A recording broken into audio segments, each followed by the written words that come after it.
Wow. I can't believe we did it. We beat G2 at last. Yes. You think Fnatic is really going to go more than 8 years without sweeping G2? I think not. 8 years? Really? That's how long it was? That's crazy. Yeah, but who cares, right? We got him now. Well, I mean, I guess it's right, but a lot of those matches, were in the playoffs hunting for the LEC crown that just evaded us. What did we win this time exactly? Week 4 of LEC Summer 2026. Hello, darkness, my old friend. That'll do. There you go. You get the point. Here's the thing. By the way, that actually is also how you know how dire Fnatic's been for a long time. That's like headline news then week 4 of LEC. Remember, it's not even the playoffs, bros. It didn't even get in the Worlds, nothing. But bloody hell. Because remember, the key stat there, it's not that they didn't win. Obviously, they have won series before. They've done it in the group. In fact, they're notorious when it was BO1 for winning the fucking regular season BO1, aren't they? But the point is, they never sweep them in a series. So it's kind of sick. Here's the sad thing. I actually want to start more on the Fnatic side than the G2 side. I know everyone on the G2 side is panicking, like, what's going on, Z Perks? I want to say this, Yamato. I was thinking about this today when I was watching the games. Like, this just shows how nobody believes in Fnatic. Because when you actually look at their roster, mate, this roster shouldn't be a fucking bottom feeder team. Look, it doesn't work together very well, but the actual player strength, people forget that it was only the beginning of the year that the Riot was dodgy. In fact, by the way, the Sibera guy, whatever, he actually is just a fucking upgrade over both Oscarin and fucking Emperors. Like, if you actually look at the squad, there's a lot of skill in this team, actually. You could even see a world where, if it just wasn't Fnatic, this would be like an interesting team. Put it this way, if you put this roster onto GX now, everyone would be hyped as fuck. Everyone would be like, wow, they're going to cook. I just think it shows that people think the org's cursed, I think, bro. I think people just think if it's got the name Fnatic, you just lose, No, definitely. As I said, the baggage of this roster, and it just seems like the roster doesn't change enough every year for things to be that different. And then they make a change in summer, and then they kind of shifts up, because that has been a trend for Fnatic, where they make a big change in summer that kind of shifts them up just a little bit. It was the same thing in the Reckless Return year, and then they brought in Trimby and Noah, and then it was a big resurgence in summer, and then of course Humanoid Poby change up. Like, that was also something that happened, of course, in this year with the Subaru send-in. And I think that Vladi coming from an environment that was difficult, because obviously KC removed pretty much every single coach that was on the roster there. There was always that concern, as like Vladi going seems to be like a more sensitive player, and now he's going into an environment that seemingly also is terrible. But the tricky thing about Fnatic is, like, if you isolate the pieces, you can easily imagine a scenario where they like work. We always talk about like Razork and this team, or Razork and that team. It's like, we wish Upset was there, but then it's like somehow together under the black and orange, that's just the constellation that just doesn't work. And honestly, for the longest time in summer, now it was true. It's like Vladi just didn't connect at all. Like, his 5,000 LP just didn't make a difference in the lobby. It's like he was just kind of being dragged around by other mid laners, and Razork still had that just that over aggression to him. And even though when it comes to Vladi, Razork, and Upset, we know what their ceiling can be, so we can clearly like estimate their potential. The biggest question marks were always kind of Lospa, how much better can he be, and how will Subaru play. And at least on Lospa's side, lane phase improved massively, which is a very big thing for Upset, and Subaru has been fantastic. I think you really can't ask for more for a top laner. And then you can have that conversation once again. It's like Vladi at his best, Razork at his best, and suddenly, thinking of a world where, things work. If it wasn't under the black and orange, I'm with you. We would talk about it and view it a little bit different. That there has to be just something in the air. I remember from when I worked in the same office there, and the walls for some reason are just painted black. And psychologically, that does something to you. It's just like your walls painted black with no windows in the gaming room. It's like the first impression you get entering also the gaming room is just because actually, when I see Sam Matthews, could easily be a Mick Jagger type figure. Just a guy out there flapping his lips on stage. I see him inside and I want to paint it back. Whatever. It's all good. He actually is just an irreverent character people don't know. By the way, that's even a thing about Fnatic. I don't think people know. You were in the org. You can speak to this. You know when people get really angry at Sam Matthews? Bro, if you actually knew him as a person, you'd never get that angry. Like, put it this way, he's not even vaguely an evil guy. Like, even if you dislike him, he's just like fairly harmless, mate. Like, if anything, I would say my only critique of him from knowing about him for many, many years is he's just not a guy who I'd say is like super duper mega expert about esports. He's more one of those owners that just like does some of the business things and talks to people. And by the way, well, as far as I know in his org, he's one of those people who delegates a lot of the stuff to other people like Takard and probably Dardo when he was there and grabs now. I'm pretty sure he's one of those. He's not some evil mastermind. He's not even like that at all. That's why I can never get that mad at him personally. And actually, what tends to wreck him on social media is just that he's the one to engage us. Because he actually tries to do that. Like, I'll go straight to the fans thing, which even though fans say they want it, Yamato, if you ever see how they respond, they're so vitriolic. It's like they're never going to get anything out of that. It's like the thing when people go onto Reddit, you know, like an actual famous person comes and comments, and then all the people downvote them on Reddit. It's like, what does that serve? How does that help the conversation? Like, you want these people to actually publicly speak to us, and then you just downvote the shit out of them. Then you're never going to get anything out of them. Because I always think, like, on that angle, it's one thing if people are mad at Dardo or the coaches stand out, but Sam Matthews is a fairly harmless owner. And actually, in his own way, I actually think he does want esports to grow and Fnatic to succeed, etc. I don't see him as some villainous character, like fucking up the org or whatever. It's like I guess it's like a nepo tech bro, you know. Like that's how I feel like he is, you know. It's just like he tries to keep up with like the trends, whether it's like AI or NFTs or whatever, you know, to try to boost the company and propose some kind of innovation. But by the way, fair play to Cadrell. Every now and then, even though back in the day, I always remember Cadrell as a pro. It's actually pretty boring, you know, like he didn't have a lot of personality. People don't know. He was just a nerd who was like nerding out on jungle and mid. But he's actually from doing all the core streaming. He got enough reps and he can be pretty funny every now and then. I saw like on part of his video of the Fnatic G2 game, I was watching part to see how he'd react, right? And he did make a joke at one point in time, because you know the whole thing of like Fnatic's using AI for coaching.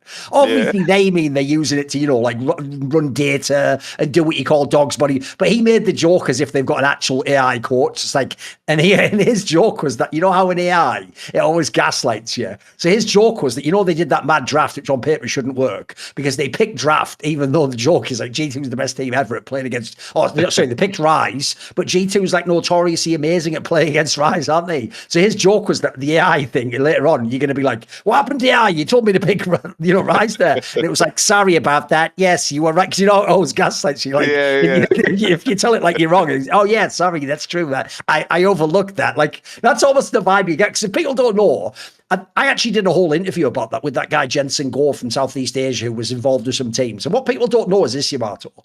That's just, again, Sam Matthews just phrasing it badly in public.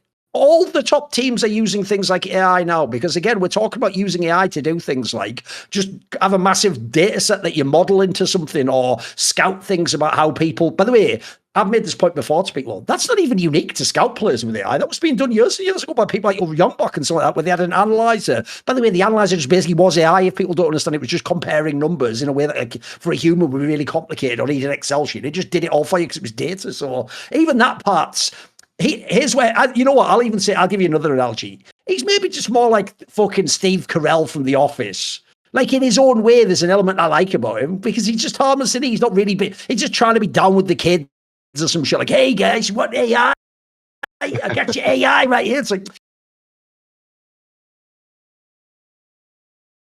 that's some boomer shit, Sam Matthews. Don't say it like that. Just say, well, you use AI coaching. Yeah, the fan thinks that you actually do have Jarvis, don't you? And so it's going to be like, okay, Vladdy, you've played 5,000 games. Like, you know what I mean? That's what a fan envisions when you say that, Sam Matthews. You know what I mean? Like, it just sounds bad. There's the way to do it, right? It's like, I do think it's like the engagement with the fans. It's like the Joe Marsh method too, which is just definitely like, put everything on fire. I think Arnold does a pretty good job of like navigating conversations. By the way, I could have even said he's a European Joe Marsh, but actually I respect Sam Matthews too much to say that.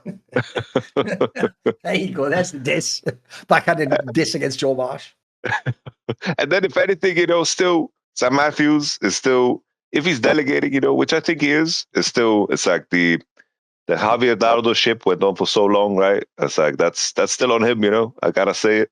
But it's like when you meet him, interact with him, he's a funny dude. He's such a character. Totally fine. Yeah. Like I couldn't. I don't know if you saw the story of how like Don Jake, right? He basically just clowned on him on Twitter for like the longest time. Just tweeted at him like sarcastically that he's a Fnatic fan.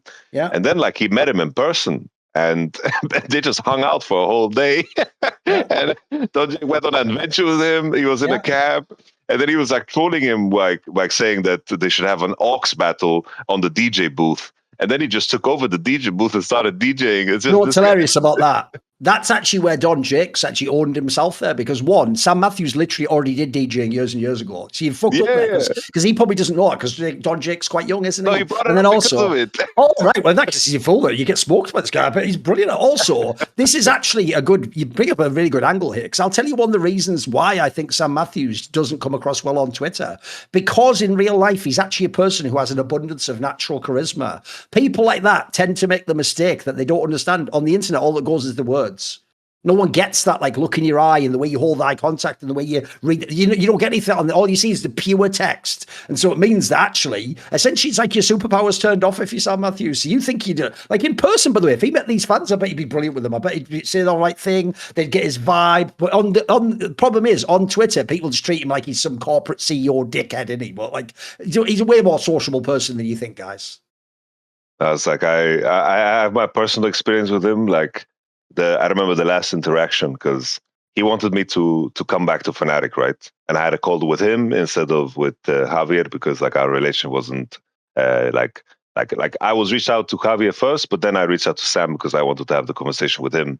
And then like in the midst of the conversation, right, I said my demands. I was like, okay, like I want to have power over what's going to happen with the GMing thing, and I want to be paid triple the money, because I was promised things that were never kept. So that would be the only way for me to feel right about the situation, because otherwise I'm not going to jump into this burning ship. It's like, why would I do that for you?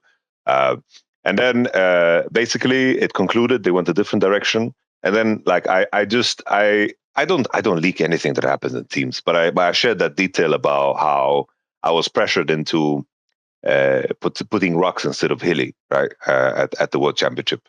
That was the one thing that I leaked. And I remember he called me. I was like, man, why did you do that, man?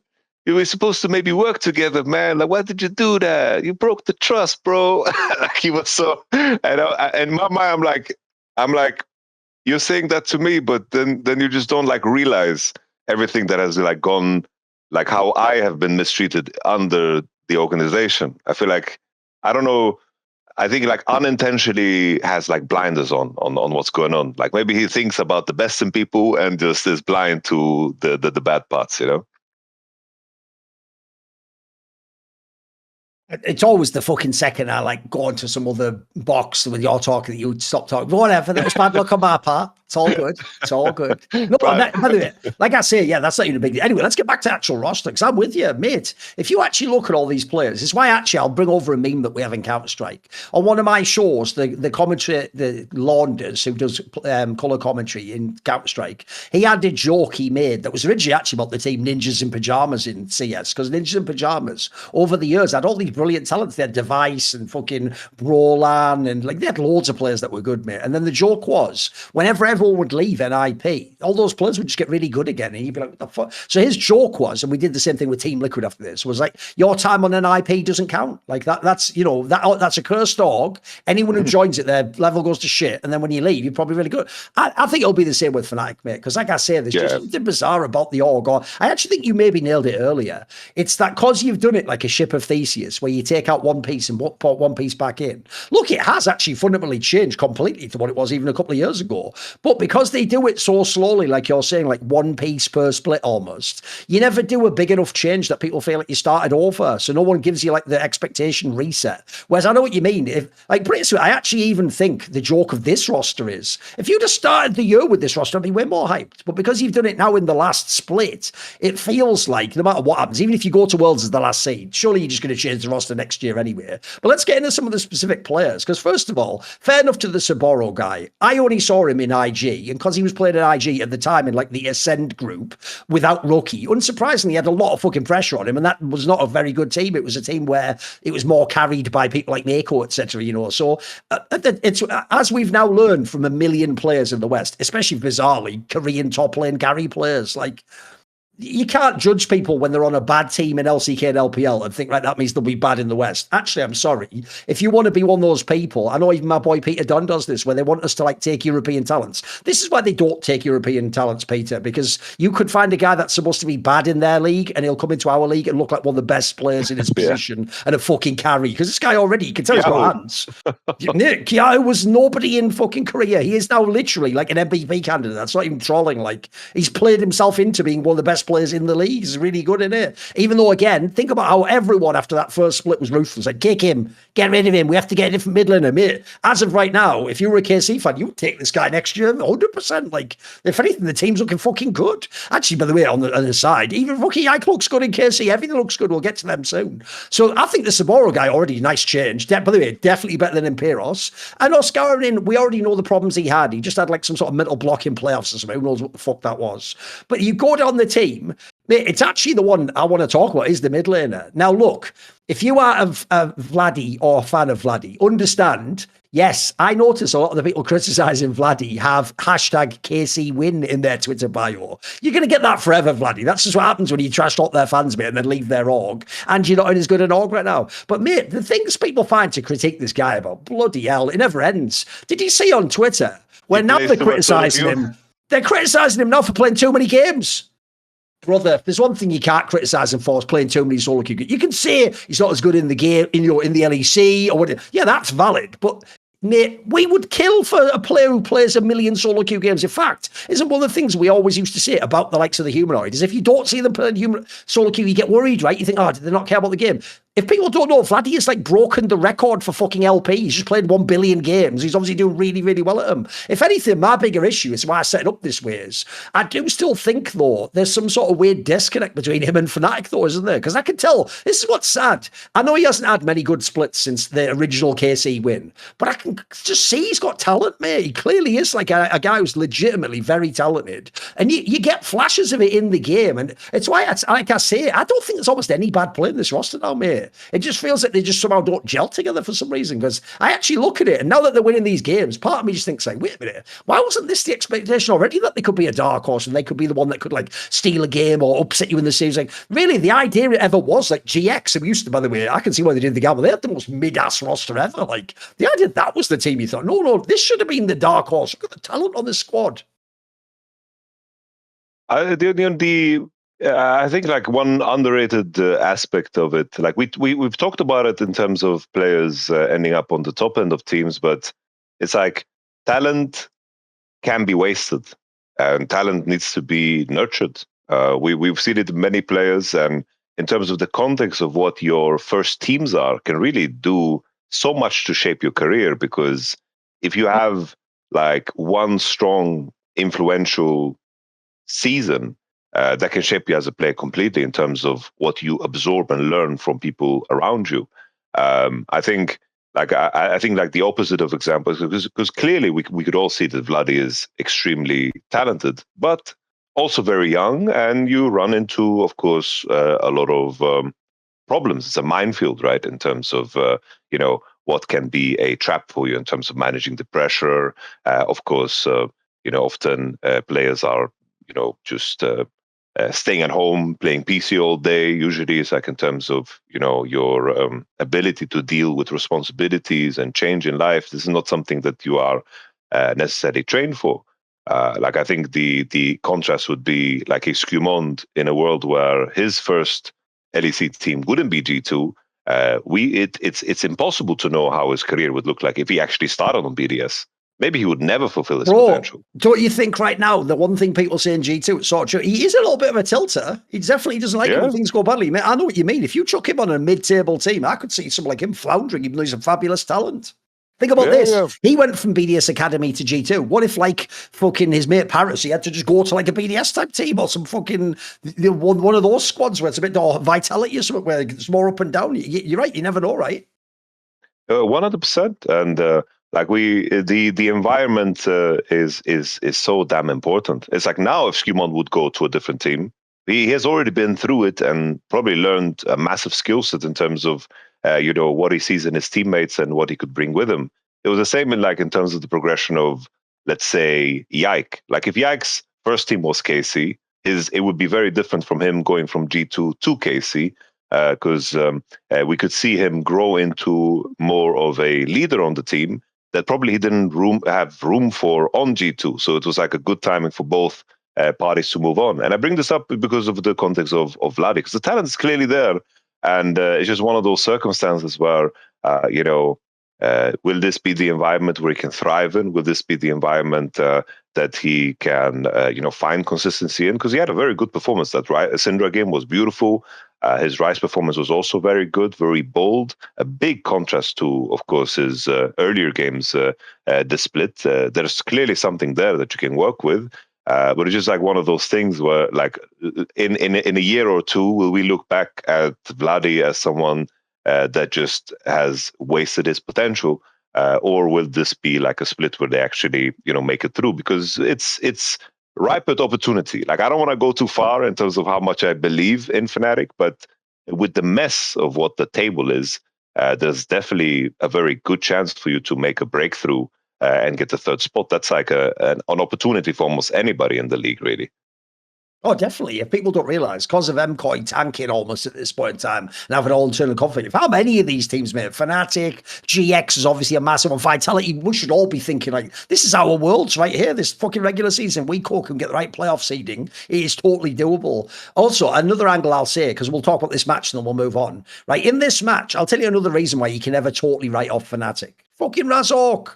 Like, listen, he might be having the worst like year and a half of his career, but the talent is still there, hidden underneath it all. As you saw in this match, like, by the way, I'll tell you a take that's aged really fucking terribly. Is that one that was like, Skewmon is a top 5 jungler in the world. Brother, I don't even know if he's top 5 in LEC right now, like a month fucking later. Like, that has aged so poorly. And also, spoiler, much like Kalist, brother, do you know how many insane fucking junglers are sat back in Tarzan in fucking China, where give them a chance to get in the game, mate, they might look pretty good too. So, one, that's not only bad because Skewmon's fallen off massively, but you saw in this game, because he's right there for the taking. Mate, Razork fucking abused him in this game. He looked way better. True, that is like a rare Razork performance at this point, but if you go back even a year ago, he was still considered a top fucking player, Razork.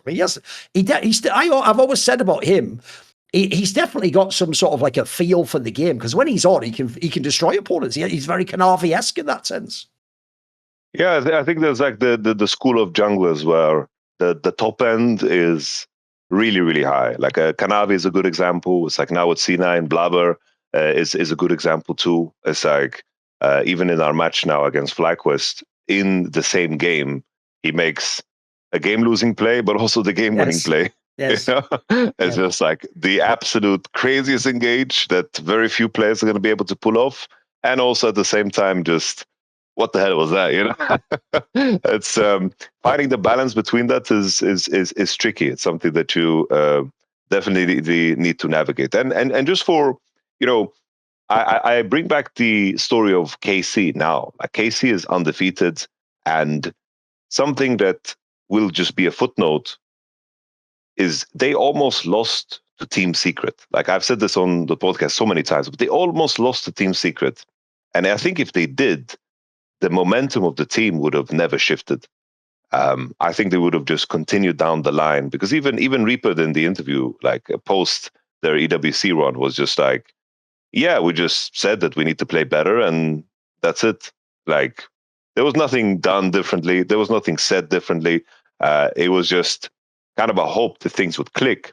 And the psychological impact of just getting through a series, getting through the win, and actually seeing the enemy nexus explode. It's like here they went just 4 wins straight over a weekend. Already in terms of shaping your confidence, because clearly that's what was lacking for Fnatic, where we always hear that they do very well in scrims. Coming into the next, into of course the next week, you've already seen yourself win. You know that you're capable. You see kind of patterns, and I think that's something that is very, very important to build on. That momentum can be very infectious and very, very impactful as the of course, the year progresses. Well, the Mate, summer split progresses. the last 4 games they have, listen to it. They play Shifters, Na'Vi, Vitality, and GX. Bro, there's a world they can get like 3 wins out of that. Like, look, I'll say maybe they lose 1, but like, I think there's a very real chance that only they like mix it up in the playoffs. Like we're saying, you have to put the little true. We haven't seen it in the playoffs, and that's always the classic area they fail. But for now, you got to put a little asterisk. They're in the hunt for that MCOY spot. Because as of right now, by the way, MCOY won't be winning that. Anyway, if you are a Fnatic fan, only in this context, you're eating good, obviously. So, Yamato, what if someone is a Fnatic fan? They want to eat good more than just on week 4 of LEC Summer 2026. Well, obviously, we have just that's a very good segue. That's a top 5 Thorin segue. Obviously, what Thorin's referencing is factor meals. You know, like right now, I'm on the road. I'm in the hotel, and the hotel is why like I went to scuffed setup and all that jazz. It's like I'm just waiting to get back home to get back into my routines. Obviously, I can't pack factor meals in my backpack. Maybe that's something, you know, with science behind their food delivery. Maybe they will make it happen someday. But now I'm just looking forward to get home, to just get back into my routine, because right now I'm eating like garbage, and the simplicity of just pulling something out of the fridge and having just such a huge variety of options just makes it so easy.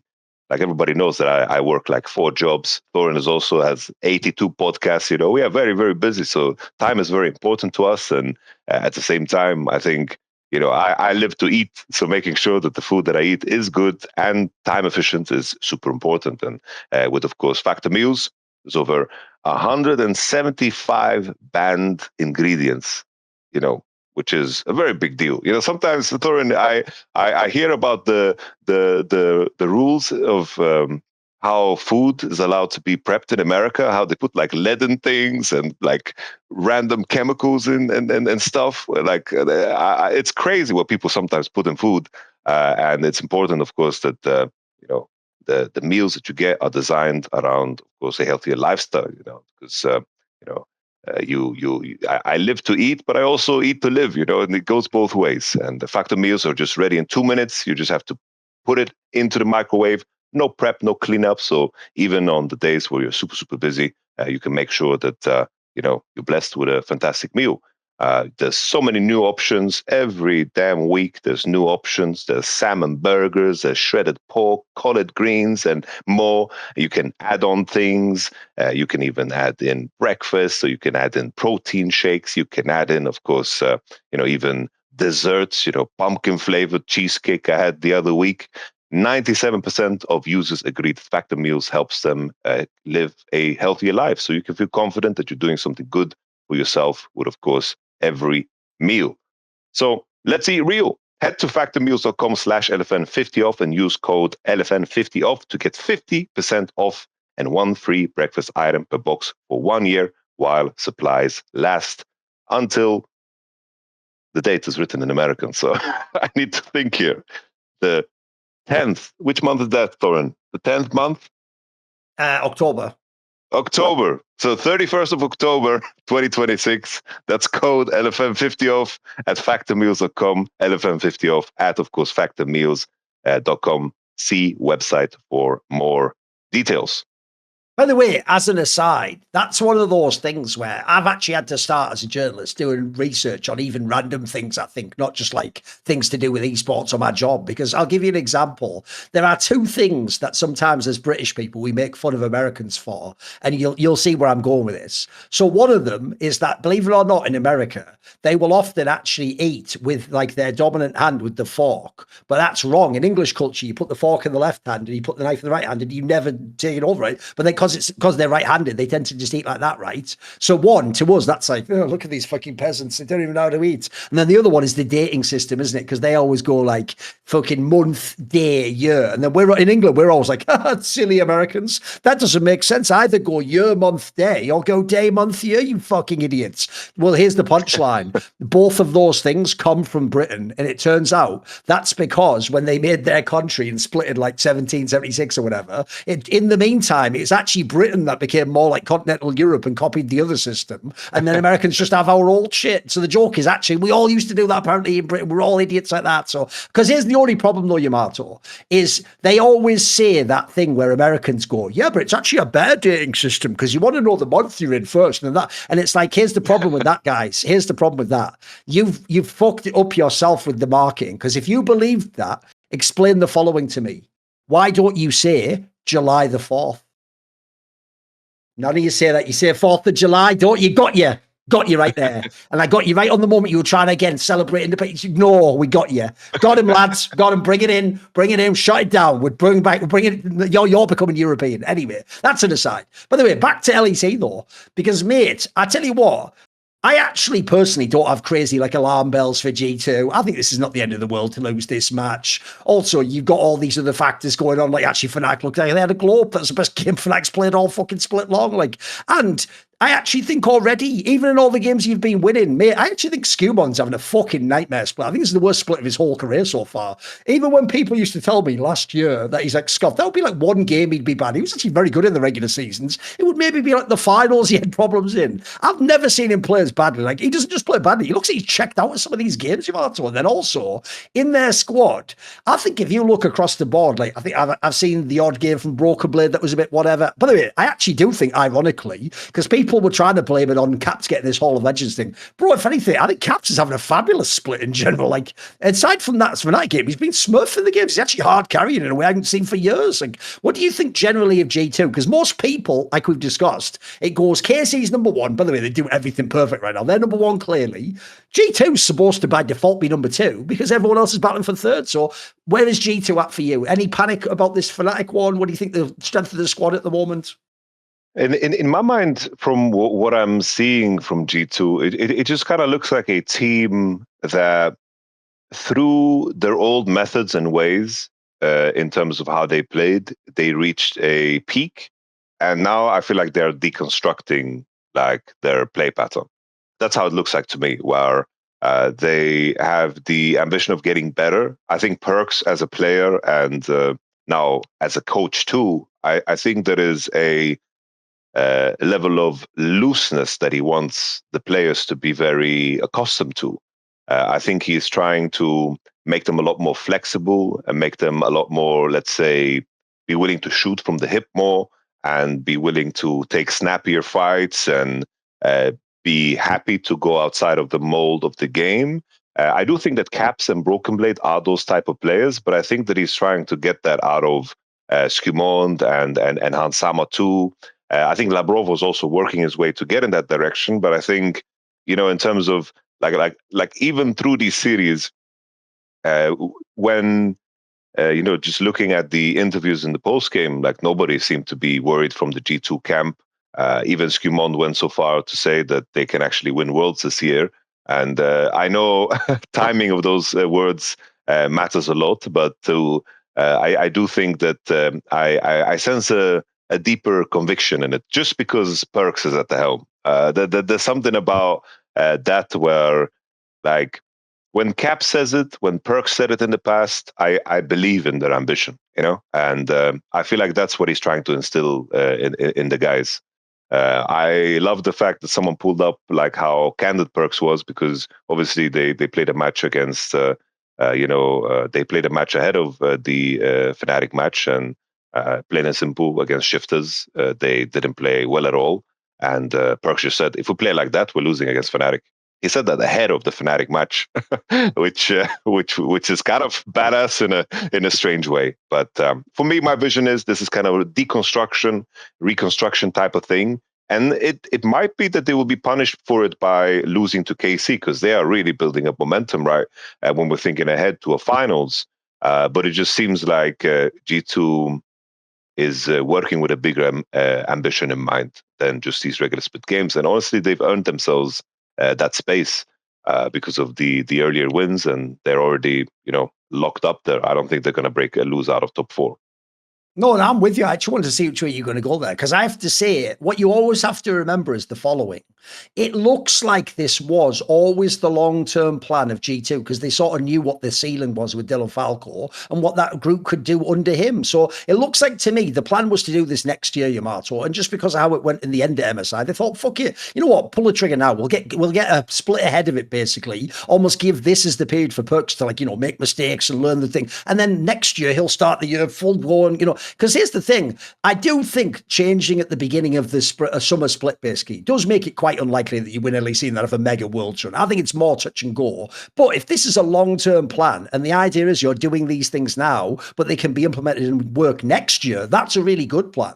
I would say a lot of coaches I know say that's exactly what you don't get to do normally. Normally, you always have to have your result at the end of this split, especially at the end of the year. You got to get to Worlds. If you don't do those, you won't get a second year. It doesn't matter how well the foundations are, or you worked with this player, or you got some macro concept. They say basically, if you don't get the short-term goals, you won't get to access the long-term goals. But the problem is, sometimes the short-term goal works against the long-term goal. I think, because as we're talking about here, the angle they've communicated, I believe them. I actually do believe. Put it this way, I genuinely think if you could sit down G2's players and their coaching staff and say to them, like, under a truth drug, why did you really remove Dylan Falco? I don't think they would tell you things like, I actually think Perks is better than him as a coach, or I think Perks knows draft better, or I think they would acknowledge Dylan Falco as a normal coach was as good as you can get. You can't get a better one in the West. So I think they're telling the truth with all these things about Perks, which, as you're saying, it's what they keep talking about every week now. The idea isn't just Perks is going to give like a cool speech. He is literally doing things where he basically shot calls the scrims they play, apparently, because the notion is he's trying to drill them so that when they play the real game, they can make a Perks-esque shot call, but without Perks in the game. By the way, I think that's brilliant, Yamato. Even though it's a crazy gamble, because there's so many other aspects of coaching he might fuck up and might not know because he's basically new to the job. The reason why I think that gamble is sort of genius is because I actually, if you think about some of the conversations we've had on this show, Summoning Insight last year, that is exactly why I was so nervous about them getting rid of Mickey X. Because I always used to say it wasn't, the thing about the G2 super team wasn't just that they had the best players each role. Because, by the way, didn't Reckless coming in show that wasn't the case? Reckless was a better ADC arguably than Perks, but he didn't have the Perks intangibles, did he? Where you can win the game off a cool. So what I always thought that team actually had was they didn't just have generational talents. They had players where I always describe it this way. They're not just good at their role, they're good at winning games of League of Legends. And so if you think back to the prime of the G2 super team, it was like Yankos, Perks. These are players making the read and the call. Later on, in the latter years, it was Mickey X. He was the one who'd make the wild Hillsang-esque player that could win you a game out of nowhere. And that's why you still always thought you had a chance. So that was what was scary before. Well, what's mad here is it looks like what they're trying to do is they can't actually bring in another player like that right now. I mean, I assume they're not going to get inspired, for example. So instead, you're just trying to actually get your players to think in that way. And you know what? I know what you mean. It's why, as you say, it's not going to change overnight. That's going to take a long time to deconstruct the way people think about the game of League of Legends. But notice how, I think you nailed it. The morale doesn't seem at all shocked by these results, bro. You know, Scumon's playing. If anything, it sounds like they're really buying into whatever Perks is doing with them. And they're actually enjoying it. They're sort of starting to see the fruits of what they were doing. And I'll put this out there, right? Because when Perks said that in that interview with like Cheap Esports or whatever, where he said that thing, he said, I'm talking to players during scrims. You can't do it unless you've been a successful pro player. I have the automatic authority because of my accomplishments as a player.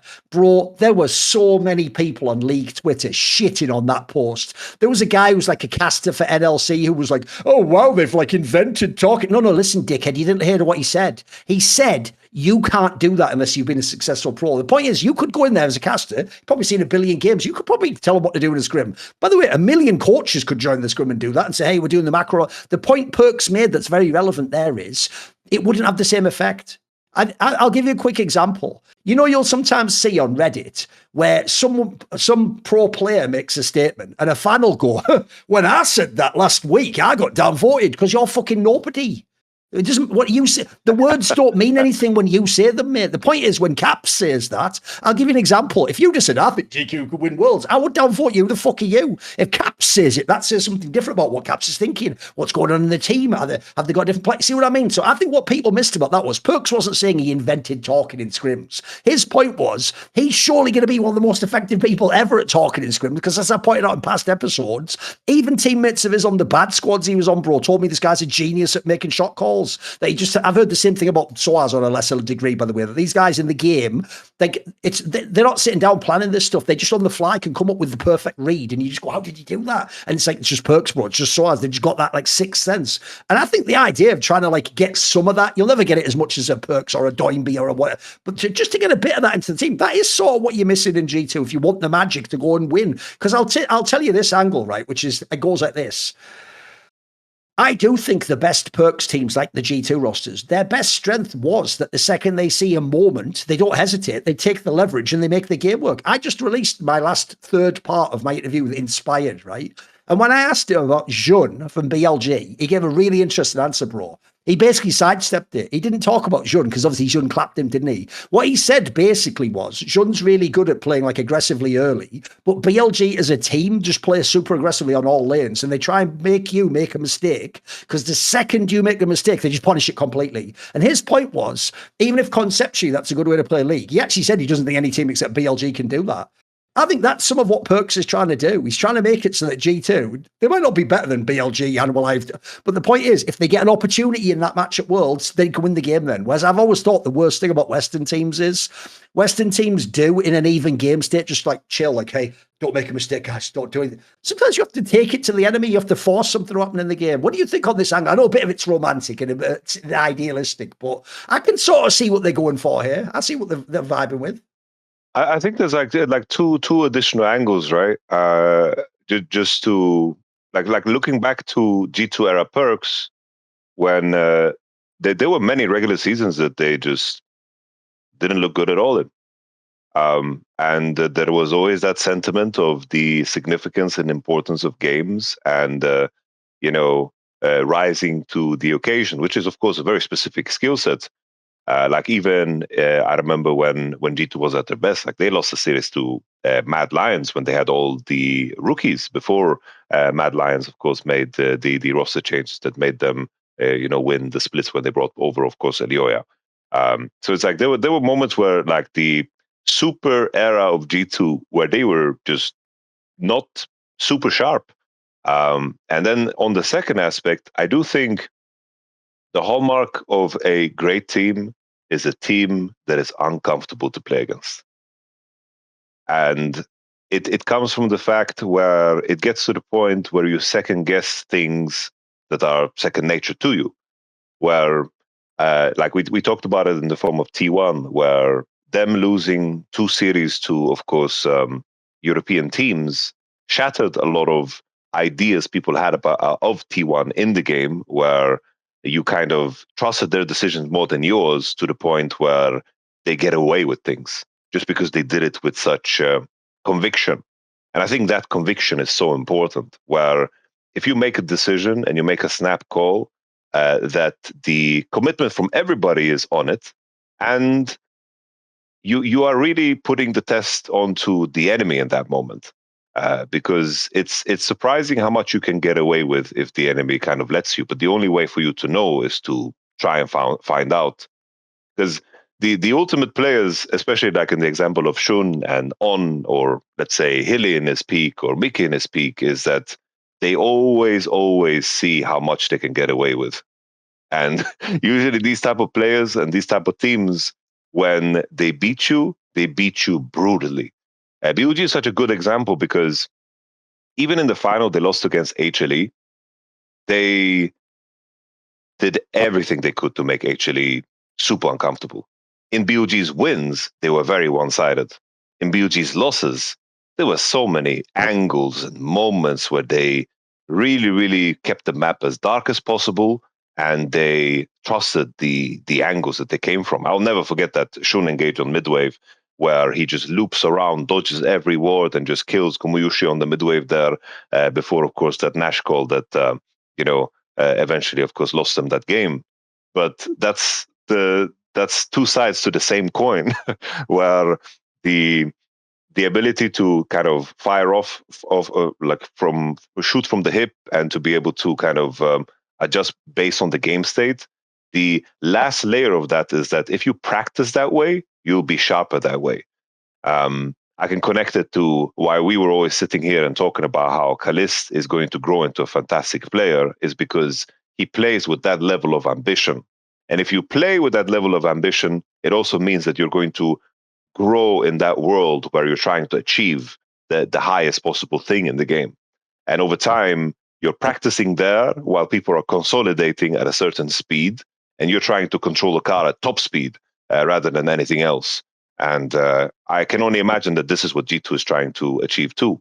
In the end, regardless of what people want to say, I don't know, it's all the newcomers, right? It's like I feel like the overall fan base and the fandom has really changed over the last like 2 years, 3 years. It's very, very different. The old school is not respected, and I think that Perk's impact on European League is it's to the point where even though Caps has all of the damn trophies, in terms of some of the decisions Perks made along the way and his absence, what it did to the super team, speaks for itself. And I think that if he finds a way to instill that into his teammates from the coaching position, then obviously the height of this can be amazing. But as you said, we don't know how much time it will take, and we don't know how much time he also will be given if we think further years ahead, or if it's even something that will be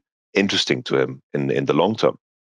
I'll even say this is why I actually told you. Normally, when Western players say things like me, I think we can win worlds, they're either just naive and young, or they're just actually lying to you and they're just saying what you want to hear as a fan because no one wants to hear, of course, we can't win. I actually believe Caps thinks it's possible. And I actually think this move is also part of the ambition of Caps and the G2 players. I think they've tried. Listen, the thing with Dylan Falco is it's the same with every great coach. The reason why every single great coach in theory gets fired, with the exception of maybe Pep Guardiola, and even then, it was interesting the way you got moved on the second he lost to Mourinho with that Real Madrid, mate. Immediately out the door. Like, I don't know if that was entirely, that was all those, was he pushed? Did he jump? We'll never quite know. Is eventually the people just tune out of what you're saying. Oh, they've just gotten everything they can from you. Like you've gotten as much as you can out there, and it's impossible to just make everything perfect. So I actually think this also implies it's a very ambitious move by G2 as well. They know it could fail, by the way, but I guess their logic goes like this. If we can already win the splits anyway, but every Worlds is just like top 8 max, and then you don't make the semis,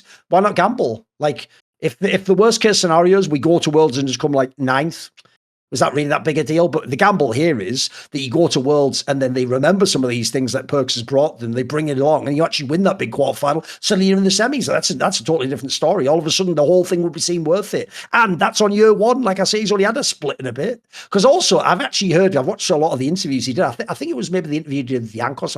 I'm forgetting where this was, or maybe it was on LEC. I know I also saw an interview where, along the lines of what you're saying, also for G2, he also implied that he wants them to like pick things they don't normally pick, so that they get used to being uncomfortable, bro. They're not doing the sort of what I would say is the more Dylan Falco style of like you grind the numbers and you just always make the correct play. Like it feels like they're trying to bring a bit more chaos and a bit more like we can thrive. Because actually, if people don't know, if you go to past years, I would say the number one strength of the T1 team that won Worlds is when they were in really fucked up scenarios for both teams in the game, they didn't falter. They didn't like shit their pants and go off. Somehow, probably because they have Faker, etc. They always knew like we can still win the game. We're still in it. Like don't like remember that. I'll never forget, by the way, because this always go down as the coolest moment, is when they were basically, like I say, talking Thorin out of like 2 extra ints in the finals. It was almost like, bro, it's fine. Don't worry about what happened there. You just don't die now, basically. Like, who gives a shit what happened in lane? Just stay in the game and we can still win. That's mate, most teams couldn't even have that conversation. Never mind do it live while you're in the middle of a fucking match. Like, that shows an outrageous level of temperament, like, what did you call composure, etc. By the way, here's what we'd like to spin this though, because G2 has all those qualities. I'm not worried. I still think they're the second best team. I actually also want to see, you know what, despite all the brilliant things we're going to say about KC, let's see in the finals. Until you do it in the finals, none of it matters, boys. But I'll tell you a team that doesn't have that composure, great under pressure in the kit. Fucking hell, bro, it's MCOY. I'll tell you what people are missing, Yamato. People are missing this detail, right? MCOY's the team, along with like KC, that's played all the games. They played 7 matches so far. They only have 2 remaining. They play SK and they play Herex. Now listen, I think they'll beat Heretics. I'm not worried about that one. I think Heretics is very good. But I'll tell you what, that SK game is not as easy as it looked at the beginning of the split, boys. That SK have had a lot of good matches against people, even the ones they've lost. So if you lose that game and you end the season with one more win, you'll be on 4 wins total. It is still plausible for Fnatic and GX to catch them, as far as I can tell. So it's still dodgy, but maybe they can even get bombed out of playoffs and get this. Obviously, it's really dodgy because they've got that home ground coming up. That's a big thing that'll look silly. By the way, at the moment, don't worry, LCK is leading the world in fucking up home grounds. Like GenG did it, T1's doing it. Who knows what's got home grounds a curse, bro? People, for some reason, unless you're French, actually it's a net negative to be at a home ground. You just int the game away, and your fans are twice as mad at you. But I've got to say, let's talk about MCoy a bit, because mate, I can see why people are now framing it like it's not just a bad split. Like maybe they're going to fuck up Mr. Play. Bro, this team is in free fall. It looks like everything's going really badly. What's your diagnosis? What's wrong with MCoy? Honestly, the series against GX is unforgettable. You know, like we didn't talk about it much last week, but I at least even at their worst, I thought there would be like a standard. I thought that the flaw was the macro advantage that the 2 top teams have over them. That's just the main thing that they just can't. That's a hole they just can't get out of. In a similar vein, now it's like MCoy is in a position that they needed a shock to the system. They needed something different. Like that's why when we had that Mithy offseason, we pushed for a Mithy in this team, because maybe he's going to give another perspective. And it's not a coincidence that Mithy is one of the OG G2 players of that just dominated in that era too. I think that MCoy kind of reminds me in a similar way. Maybe it's not the best example now, because like with the state of LPL, AL is up there, but I do feel like the problems we have with AO, like when they were in the Flandre era, are exactly the same to this team, where MCoy reached their peak last year with this roster and this constellation, right, where they even won a split against the G2 in the finals. And then I think that coming into this year, they see the same problems, but they carry so much more weight because they've been the same problems for such a long time. The reason I compare it to AL is because AL is in that same boat where they went through a whole year, they found the peak, and then through summer, they went through all these problems of restructuring, and they realized that they are lacking firepower in certain positions.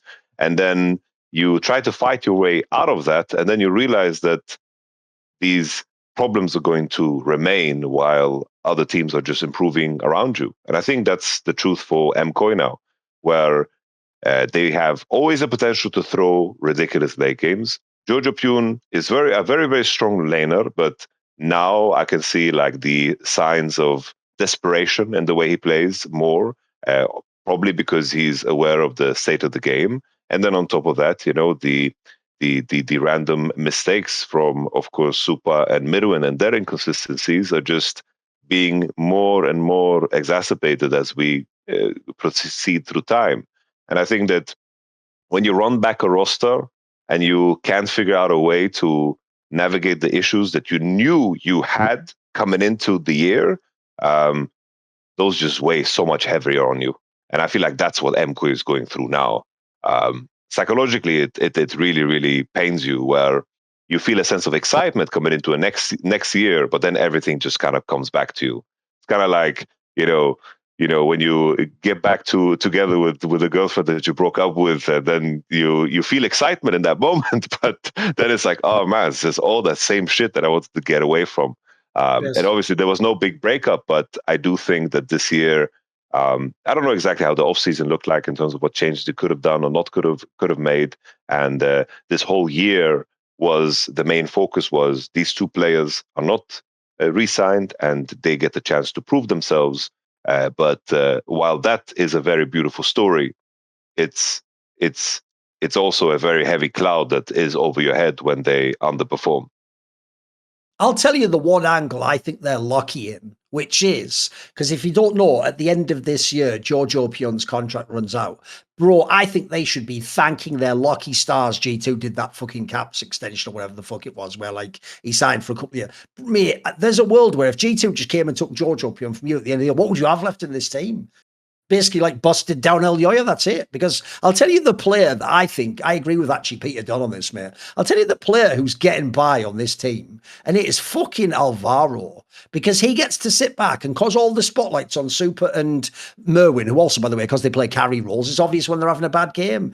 All the fans are ready to hate on them because they know if the team does badly, they're fired. Bro, Alvaro is actually a fraud right now. When he came into the lead, he actually looked like a generational talent, like someone who would one day be in that Mickey X Hiller-sang, Mythica. The legendary supports, like, in fact, so much of their game for 3 years now has been, like, use El Yoya in the mid lane to open up the bot lane so Alvaro can roam and make all genius players on the map. Mate, I have seen so few good fucking Alvaro games this year. It's crazy. Like, he just getting to live off his name and the fact that there's better scapegoats to hate on in the team. It's the point I keep making about T1. Mate, I keep seeing these matches where Faker's just a complete ghost, but because everyone's too busy hating on Thorin and fucking Order, no one mentions it because he's the golden child, so you're not supposed to mention that he's having a bad game, are you? So I actually think they have massive problems in this team. Like, really, all they've got is Jojo is still an excellent player. He got that.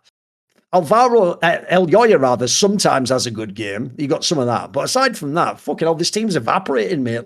They could look, they probably still should make playoffs. If they make playoffs and BO5, you feel like with the experience, they should be able to steal that last world spot and get to world. But I'll just throw this out there. If you really just end up finishing third after a split like this, well, they've never done anything at Worlds, bro. I'd assume at Worlds, they get heads bashed in. At the end of the year, you still have to fire half the team, surely. Surely you have to make some big changes. Like, you can't keep this roster, mate. I was fine in the past because, like you say, the floor of their game was like, at worst, we're third. Maybe, regular season, some bullshit like a Fnatic or a Vitality could be better, but they're not going to be better in the playoffs. Right now, the best they can do is third, mate. That's different. Before it was the worst and they could maybe win. Right now, put it this way, I don't care if this ends up being silly and I'm in a compilation video. As of right now, I wouldn't put the chance of them winning the split above like 5%, mate. It's insanely low. Like, I can't even imagine a world where they beat both G2 and KC, and it can't happen. Like, and that's really alarming because this core was never in that position. They were always the dark horse for me. Maybe they could fuck around and hit the right meta. Right now, the team just looks so rough. It's insane. Yeah, no, I fully agreed. Elioya has had, I do think in terms of driving the early games has looked, I think that he's very, very good there. But for being the leader of the team, I've seen too many games just thrown in the mid to late game to feel a sense of safety in that leadership. It kind of made sense in this, when Humanoid was at its peak. Like, anyone who's worked with Humanoid would tell you he's very, very smart about the game. He's very, very good in terms of navigating macro. And obviously, fans are going to look at that. It's like, what the hell are you talking about? Like, he just dies on side. But if we think back to, if we use that piece of information that comes from me, someone that worked with Humanoid and all the other people that work with Humanoid, when Mad Lions was at their best, it's like Elioya and Humanoid, there was, they worked well together because they had leadership every step of the way and conviction every step of the way. For this M-Core lineup and the core of it, they don't have that. And if we think about Jojo Pune's, highest highs as a player, then of course it was under the leadership of an Inspired. And I do think that that's where you need some kind of a shakeup. Now, I just like, how can anyone, like, if you want to make the argument for MCOY, it's just impossible to make, because the issues that we are highlighting now is things that we've seen signs of, and not like some hidden decipher, like they needed some kind of crazy cipher to understand this code. No, it's like we've seen them throw many games. We've seen them have poor mid to late game execution. We've seen them getting caught. We've seen them have inconsistencies in positions. And I'm with you that Alvaro is just becoming quieter and quieter as a player. I just think it's in reference to what I mentioned before, that the problems seem unsolvable, and that's such a heavy thing to just to have on you. And something that I always admired about MCOY is that in the terms of how they speak and how they carry themselves, they seemed always very, very ambitious, and that they were willing to take opportunities that were given to them that other teams wouldn't be able to take, especially regionally. But now, like, we have to look at the facts and the track record. The international runs aren't super exciting, and I'm with you 100% that in the past it was minimum third. Now it would be at best third. Like there's not a single chance that they beat KC and G2. I just don't see it at all. Something needed would have to be so drastically different that it's just unimaginable at this point, because it's just been too much of the same. Because I think what we'll do to progress this conversation, because as I say, MCOY's failure has basically been the mid-tables fucking treasure, hasn't it? Like everyone's ready, like, oh my God, there's suddenly a third spot available for Worlds. We all thought that wasn't even possible. And by the way, there's some angles on some of the teams we could talk about. Actually, there's a new poly market. It was only put up recently. So obviously a lot of the numbers haven't resolved to where they will be when the traders get going crazy. And it is for teams to qualify for the playoffs. So right now, I'm not going to go too crazy on the numbers because it's quite a fresh market. But the obvious angle to me is I would be looking absolutely at the teams that I think will have crazy value. Like I think GiantX could be a very good one right now. Fnatic themselves look a little bit more out there, but it's not that terrible. I actually even think, I told you earlier on, they have a hard time closing games, but man, I've seen SK in so many games this split though. Like so many of the lost games, they're in them, or they're halfway through the game, they're doing well, or they get an early kill or something. So GX is definitely one. Na'Vi, I'm a bit more questionable about. I don't yet know. It's hard to know how that'll shake out. So I think there's some teams here, right? If you're not taking the obvious big two, and this is just for the playoffs, remember, right?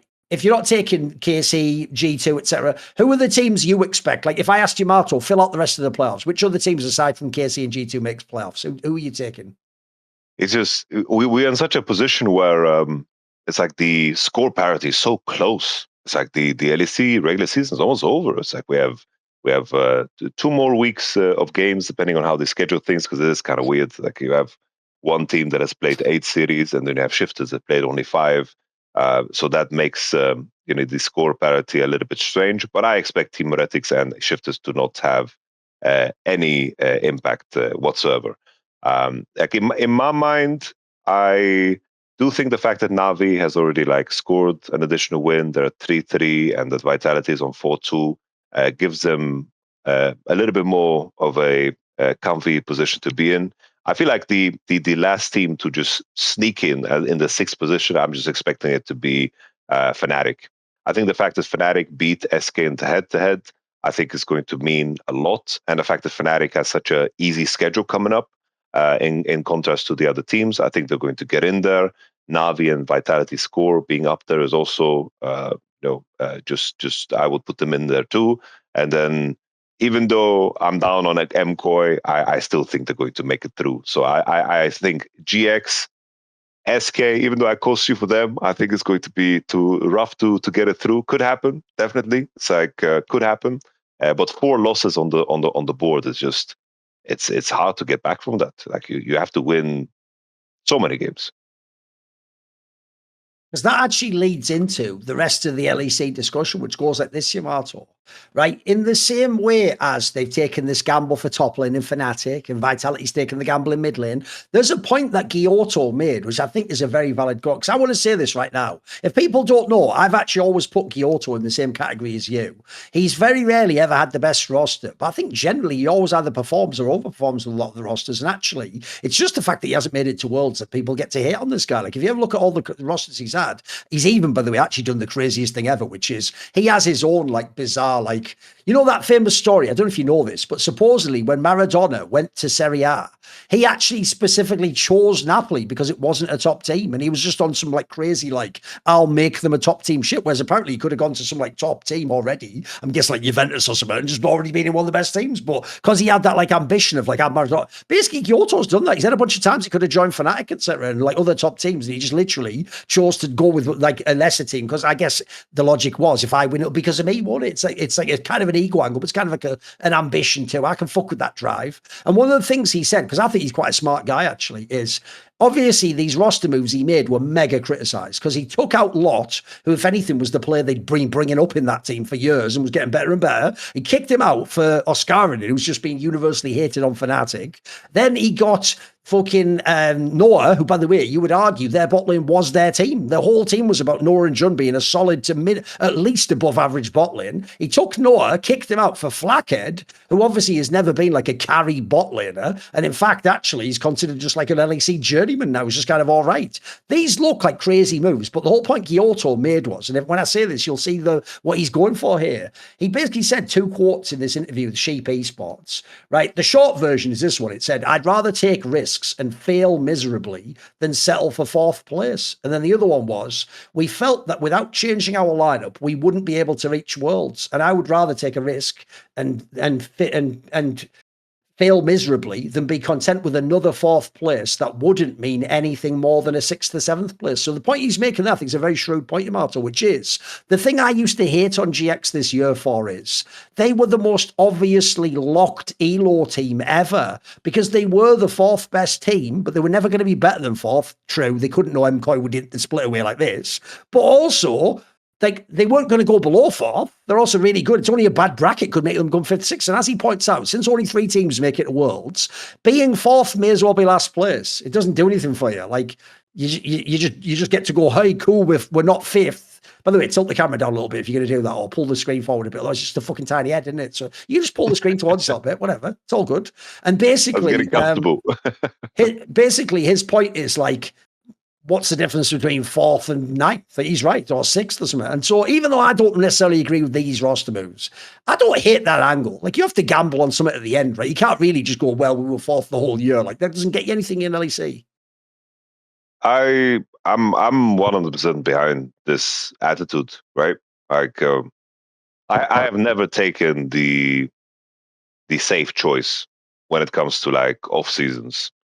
I guess the best example is when I joined Vitality, and then we came into the off season, and basically what was pitched to me was the roster with, the usual players that are always going to be worse than the top end. Like it was like a roster of like it was basically a version of the Splice roster that was playing that year. Like with Kassing, with Kobe.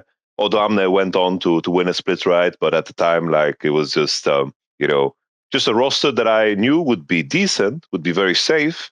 But in terms of the ambition to accomplish more, I just rather lead into the roster that would bring in, there's a world where it goes to shit, and all the predictions about us being 10th place are right, or the scenario where we are going to be so different from everybody else that defeating us is going to be very, very difficult. And I think it proved to be like the right choice because I'm in the same boat. It's like, who cares if you could guarantee yourself 4th, or you could flip a coin between 10th and let's say 3rd or 2nd or 1st. Like I'm flipping that coin every time. And maybe there are orgs out there that wouldn't want that or whatever, but it's the same, idea behind why when I was joining Casey, they gave us a list of junglers, right? I Inspired they didn't want at the time, it's because of the, a bad boy. And then I look at the list of junglers, I'm like, well, none of these junglers are going to, give us the firepower that we need, or we need to take a risk. And Bo is like the ultimate version of this, right? It's like it can go completely to shit, and we can just do a repeat of what happened to Vitality, or we might just be able to figure it out and do something out of this. Because in the end, I think from that side as well, which probably Gilotto feels the same way, but to take pieces that other people might not have been able to figure out and figure them out, I think that is super exciting. And there are many players like that. It's like I would have loved to work with Forgiven. Like I know all the stories, but I would love to work with Forgiven. I was intrigued about working with Selfmade, because you want to be the one who taps into that potential. It's just like just a diamond that is not mine just yet, but everyone knows it's there, but no one has just figured out the puzzle. Like the goddamn Excalibur that's just stuck in the stone, it's like it's right there, there has to be a way, And I think people are forgetting He's on GX, not fucking like. Here's the joke. I blame Grabs way more for that. You have top players, mate. You get names. You're fucking for that. GX. Remember, their stories are we might have gotten Razor, we didn't. Like that's their stories. They don't even get. Remember, fucking Norin. Like apparently Jun could have been better teams, but Nor was a cast off for Fnatic. That was not going to be in a top team again. Isma was literally supposed to be in ERLs right now, by the way, not even playing LEC. If anything, Gyotto is one of those like mid-table managers in football that just has to work with, like you're saying, flawed pieces or pieces that didn't develop like they should have, or pieces that someone else thinks doesn't work anymore, but you're like, hey, I see something more. Maybe we can make that work. So the other thing I think people are mistaken here is if you're going to make a gamble, you're not going to be able to get big names. Who the fuck are you getting to join this team in the summer if you're GX? Like the pieces he got, the only one thing I'll say is this. I will put one little olive branch to haters of Gyotto. Look, it is a little bit suspicious. The two players coming in are both Spanish players, and Gyotto is fucking actually someone who can obviously interact with Spanish players, can't he? So you could say that, but at the same time, I could actually argue, Yamato, like you just said there, maybe he can do something with those players someone else can't. You know, maybe he can get something more out of these guys that other coaches have struggled to because he has some connection in that sense. Also, if you're going to bring the players in, I'll make the craziest like defense case ever here. Look, I actually think the Lot guy was getting better each split. He looked like actually I could see there's potential there. With that said, the reason you bring Oscarin in is for exactly what people hated him for. Like he's a coin flip, isn't he? Like he every now and then, it wasn't just the Canada series. Every now and then, Oscarin would just bust out a game that was really fucking good, and you'd be like, fuck. Maybe there is something here, but then you'd watch him in the playoffs at Worlds, and you go, maybe not, okay. And then actually, the Flackhead one, I actually read the interview. There's a better reason he gave there, which is, even though apparently they decided to make this move before they knew we'd have the mage bot lane meta, mate, if you haven't seen Flackhead's career, because he's not fucking Western Uzi Eye, this guy's willing to play anything, mate. He will try an unusual champion pick, a draft. He's the one who would have been trying some Seraphine bullshit back in the day, if you remember. Like, I actually get the sense they want him because it wasn't another thing we all hated about GX. They had no coin flip potential. They didn't do anything crazy. They played the most boring game of League of Legends ever. That's why actually I go the other way. People are hating on Gyotto already. I think that he looks like a pretty good coach to me, mate. He is actually able to impart his vision. He makes a bunch of band-aid pitches to the team, and he gets people playing the style of League of Legends he likes. He just doesn't have as good talent as KC and G2, so you can never beat him. Even though I don't necessarily think this team will actually do anything. Like, I think it's an interesting gamble. Sadly, I'm with you. I'm more like a Fnatic gets the last spot, or maybe even a Vitality comes alive in the playoffs. SK makes some crazy one. I personally doubt it's GX, but if you're going to swing for the fences and try a Hail Mary, to use all the sports analogies, I can sort of see what he was going for here. I can see there's a logic behind it, even if it seems crazy, because it's intentionally crazy, isn't it? Yeah, it's like with Gelotto, you know, he's a homie, but the it's like the lack of worlds with some of the rosters is tough. Hurt. You know, yeah. that one is tough. Whether it was Origin, Schalke, Team Liquid. The worst one was the Team Liquid Super Team, obviously. Yeah. It's like they're like I think. Honestly, that one, like, probably I blame him the least for in a strange way, because I think it's like I think the expectation from the players and how they just navigated that is like, I think everyone's just responsible for that in some way. But the Schalke and the Origin collapses are funky. You know, Schalke like being in the finals and not qualifying for the World Championship. Both years you had a team that was in the finals, it didn't go to Worlds somehow, which seems impossible, right? But that's the old system we used to have. It was wacky, wasn't it? Yeah. The play finals, and then some players went partying into getting sick, into playing regional qualifier, and there was the 2018 G2 that sucked ass. Exactly. That somehow put it together and made it to semis at Worlds, you know? So, it's like timing and a bit of luck. It goes a long way, you know? So I understand that aspect, but I'm with the idea of trying something crazy.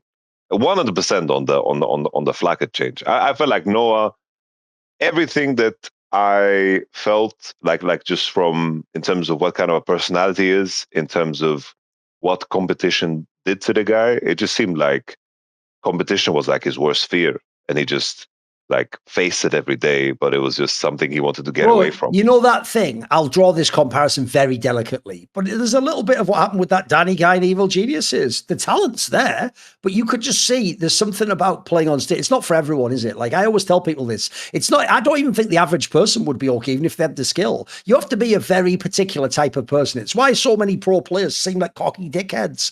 In a way, you almost have to be insane to want to be pro player and really believe that, like, I know about hatred matters to me. I'm going to battle and win. That's why they all tell themselves all that. Because I know what you mean. Like Noah's problem was in a regular season game, he was pretty good actually. He was actually one of the better players often. But you put him in a big pressure game, you could see it destroyed him, mate. That's why he's had all these blow-ups on social media. And it actually seemed like he got. In fact, it's even implied in the interview here, by the way, they didn't really know how he'd come back from this break. Like they were kind of worried it was a coin flip if he'd even come back, sort of almost like in the right mental state. So I know what you mean. I've always seen him as someone where something about competing doesn't agree with him. You know, not talent-wise, but just something mentality-wise hasn't kicked in for him, has it? Agreed. And yeah, I agree with you on all screening points. Like when he locked in Camille, I was like, yo, I saw him smoke 369 on Camille. Exactly. It's like, they'll stick with you, you know? It's like, oh, maybe he'll do something here. Maybe not, but maybe. Maybe goes a long way. Yes, agreed. Okay. What about, by the way, I only touched on briefly, what do you actually make, by the way, of SK? Because like I say, they're one of those teams I can tell you when I do my betting that torture me, bro, because I keep getting mega odds for them. And because I'm watching them play all these games, and even when they're playing G2, they always have at least one game in a series where you're like, this team's not bad, actually. Like, remember, Leader's not there anymore. Like, you know, they've got pieces. Like, by the way, Wonder's still, I hope people give him his credit now. He's nowhere close to the top. But Wonder's one of those guys, mate, that could just play forever, I feel like. You could have this guy in 5 years, he'll still pull out one game that looks fucking good against anyone. Like he's just got, it's something in his DNA. It's why they say that famous thing, don't they? Like form is temporary, class is permanent. It's just something in the guy. Same with Mickey. Mickey will do some players in a game. And you're like, he hasn't given up. He's still in the fucking game. And then the youngsters, I actually think the fucking Yoppa guy is just good. He'll just be an LEC player in the future. True. Listen, I would still change this roster at the end of the year, but in light of what a chaotic scenario, they've got their own dark horse chance to make a little run, mate. Like, I still feel like there's something to this team. And crucially, they haven't given up. This team looks like actually they believe. Yeah, I think that the tough part, of course, is just, the Fnatic loss. I think that's going to be the one that probably has decided their fate in terms of how things will play out. Obviously, they have the Team Heretics match, but being 2-4 at this point is very tricky. Yes. MKOI is also like a tough one to beat because MKOI, you just have to hope that they beat themselves, which can happen. But going in with that kind of a thought in mind is tough. And then finally, your game against KC is going to decide if they're going to have a perfect split or not. So that's a very ambitious KC in good form that you're playing against. And I'm with you. I think there are moments that are good. I think in terms of where they could go from here, I think probably like the upgrade that I could see is probably in the jungle position, because I do think that they could find something that is a lot more grounded. But then the tricky thing for SK is going to always be when you finally have players that are exciting, they will move away. I think it's very likely that Yoppa will just be on MKOI next year. I think that's what's going to happen. Honestly, I think Yoppa's is going to be on MKOI. Yoppa's contract runs out this year, I believe, and so the cycle of the rebuilds continue. And at least Mickey, got to do his thing where he finally got to put this leader idea to the test, and I think that's where Mickey, deserves a lot of the blame, because it's also one of those things where maybe if slowQ played from the beginning, maybe it would have been different. Maybe it just would have been, better for them and different for them. Because slowQ was active, he played on Misa, and he was doing well.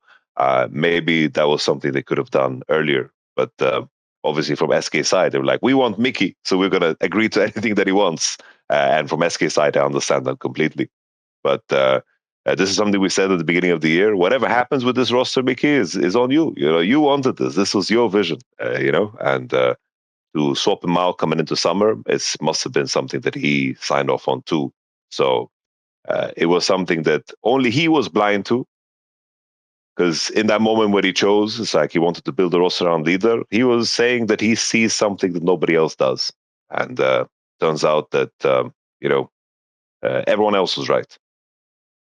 That's the problem, Yamato, with picking players. You never know. Are you actually even going to get what you envisioned? Are you going to get more? Are you going to get less? Well, unless you play it at price picks, of course, where that's exactly what you do. You just 30 seconds is all you need to make your team, your lineup in theory. Pick between 2 and 6 of their stats projections. All you do is you pick the player and the number, and you just say more or less. It's easy. That's all you have to do. It's not as hard as making a whole roster, like Mickey X or macro considerations. And right now, as we're gradually getting towards the start, you've still got a bunch of sports going on. There's women's basketballs going on. It's quite exciting right now. If you don't know, people like Caitlin Clark, great shooter who's in the league. You have American football will be starting up soon. I'm kind of hyped for that always. Just certain teams I like to follow with the right players on, etc. And obviously, when the rest of the seasons begin, you'll have the basketball, NBA, etc. You'll have football. All the rest of the big sports are out there. It's really easy to play on prize picks. Like I say, just takes a few seconds to go ahead and do it. It's also now available in all 50 states, including California, Texas, Georgia, and Florida.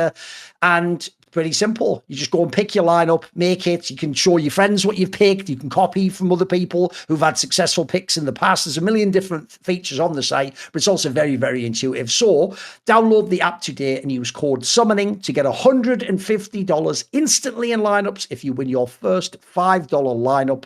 That's download the app today and use code summoning to get $150 instantly in lineups if you win your first $5 lineup. Prize Picks, America's #1 sports picks app. Okay, we will now move on. And since actually on these weeks, I've been trying to keep it legit as to what we're talking about. We haven't talked much about the LPL. Actually, the LPL's been one we've been chilling on for a bit, but in good reason, though. If you don't know, guys, what happened in the LPL was this. There should have been a week-to-week drama of the Weibo saga and would they get bin back and what's bizarre is this. It's like BLG wasn't aware those were 3 options and they've just said yes.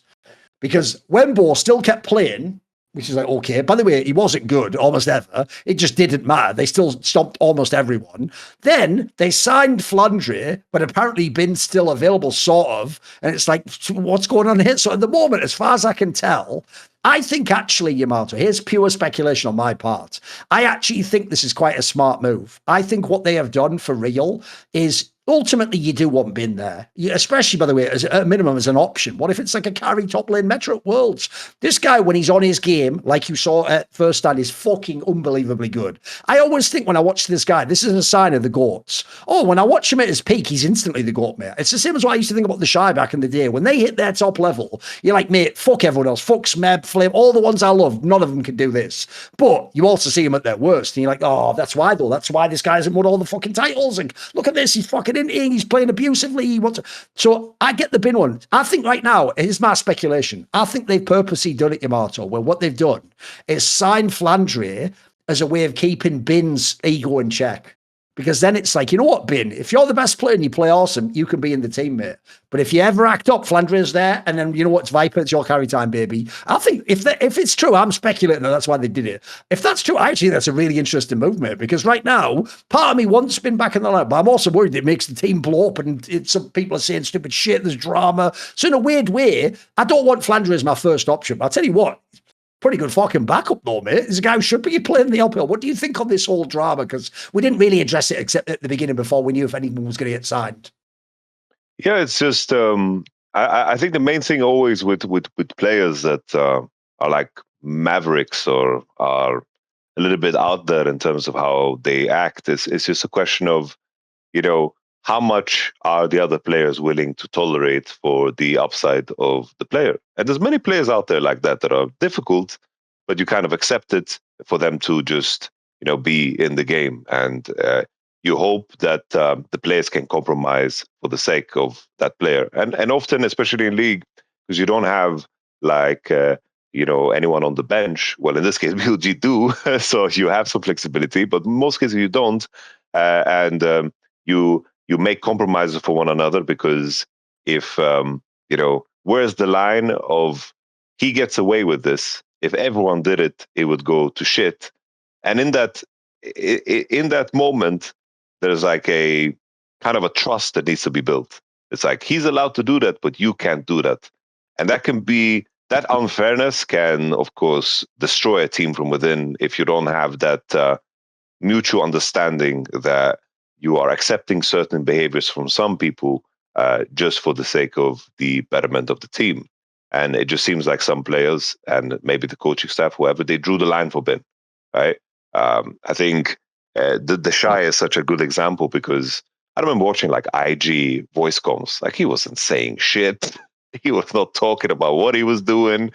He did the whole thing with the locking in a champ that the coach disagreed with, and then they had to bring him back. And if you're in that awkward position where you have to bring them back, then like the social contract is just fully in their side, in their direction. It's like it just means they can do whatever the hell they want, and you're at the mercy of course, your crazy talented player in this case.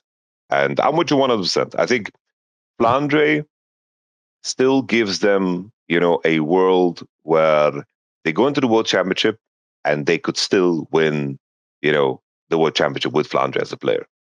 They have good enough players in the rest of the roster, and you don't have to deal with the concerns of Weibo going to an international for the first time in his life. And then it's like the ambition is to win this damn tournament. And it's like, ooh, it's not a lot of players that win worlds in their first rodeo, and if they do, they are legendary players. Also, pretty cursed how many times there's been a top lane. It was a rookie mouse and fucking idiot. Oh, it's a nightmare taking rookies, bro. The LPL already has a hard enough time. I don't want rookies too.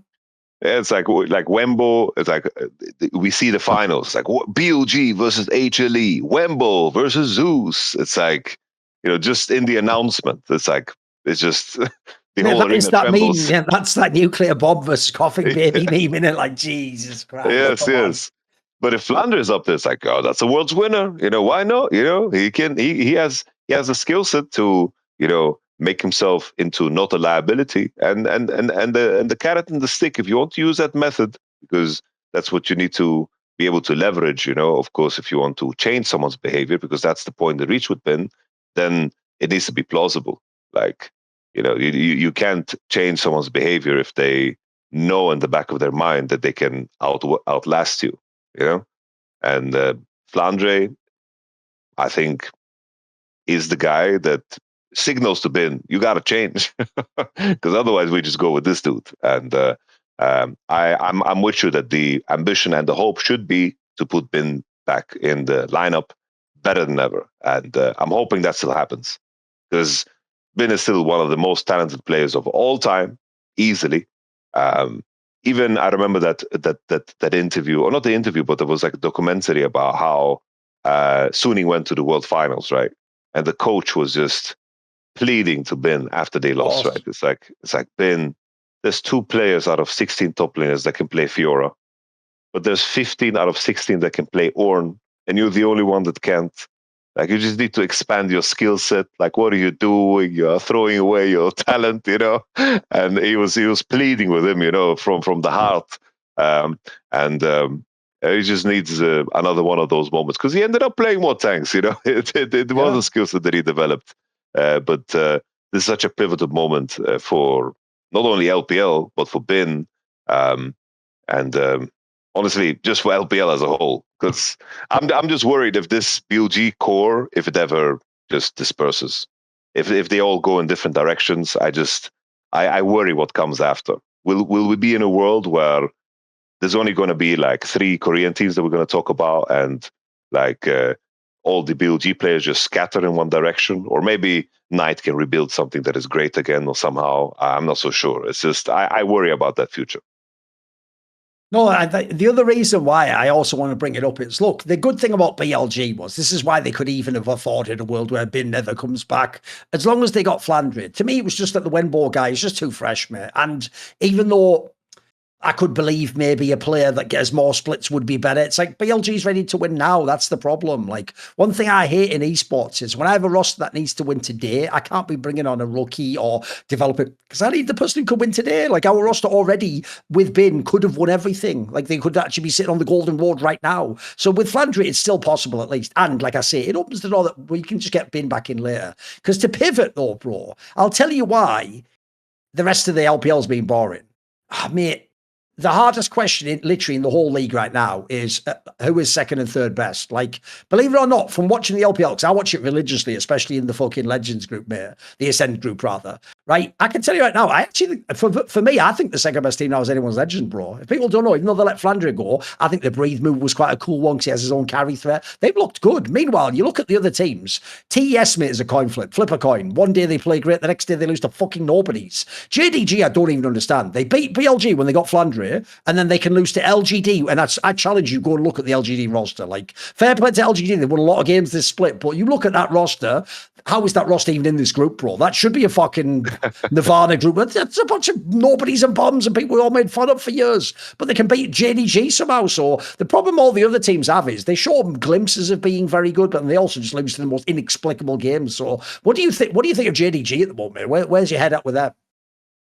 Honestly, I don't know. I think the fact that they signed an additional jungler is quite telling. It seems like Tabe cannot rein in JunJia. Like considering JunJia has had quite a long career at this point in time, the fact that he is so flippy in his approach is tough, because even like I'm looking at Gala. Like, I've criticized Gala plenty this year, but he's getting better. He's definitely playing better and better. He's getting warm. The two guys that are supposed to be like the potential weakness of the team are the two best performers in Vampire and Xiaoshu. And Vampire actually slept on, innit? He's just a good fucking player, mate. He's pretty good almost all the games I see him play.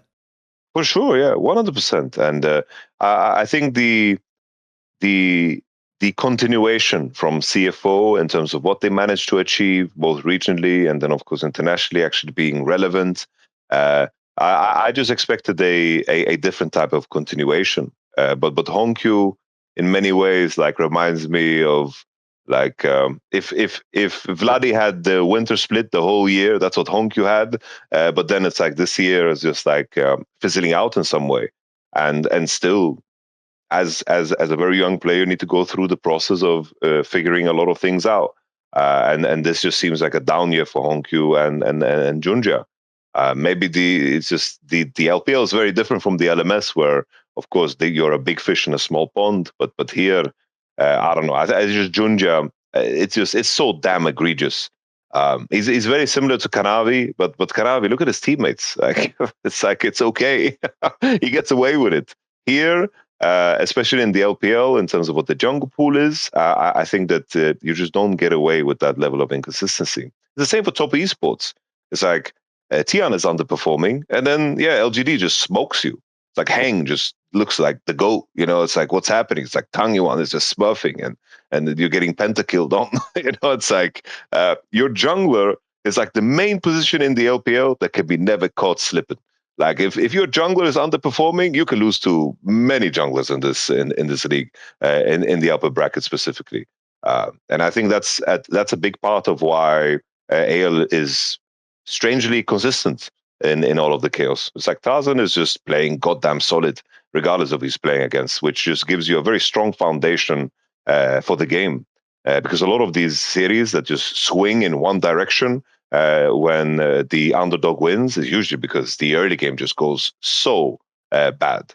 And I wonder if it just comes down to, like, JDG's ambition from the previous parts of the split, which is weird because it just seems like they kind of tried to model themselves to beat BOG, and I wonder if it just went too far.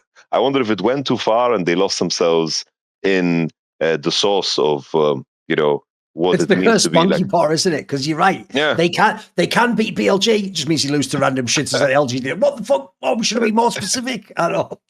It's like they try to shape themselves so hard to beat BOG that they just went too deep into the source.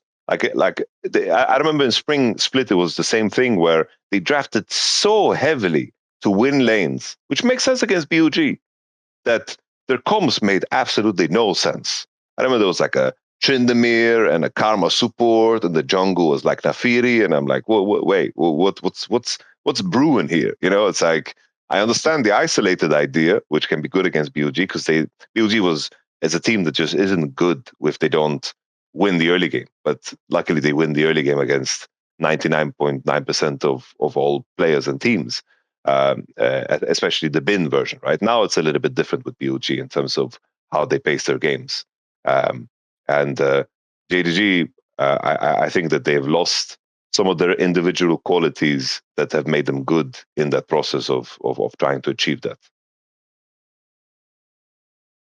Oh, by the way, that's actually, I can tell you a principle I've always found amazing in League. You know, in League, sometimes you'll have teams that, because like, especially in Korean League, I know this happens, where because the managers like know each other well and the orgs are friendly, there'll be like a regular practice partner. You always practice with one team. I can tell you in Counter-Strike, you do practice with the other top teams because they're the top teams you want to practice. But it's actually a famous concept that you never like lock in too much with one team, because what we found is you'll eventually just only train yourself to beat that team, not to just be better at the CS. So what will happen is you'll tunnel so deep on that it's true you can beat that squad, but you actually might then, believe it or not, be worse against all the other teams. You might just like over-indexed in a one style of play. So I know what you mean. Like, that certainly makes me wonder about that, because I'm sorry, even though LGD's had some decent results elsewhere, there's not, if your team's like fucking JDG, you should be smoking this squad, mate. You have so much more talent on your roster. You just as a squad, you can beat BLG.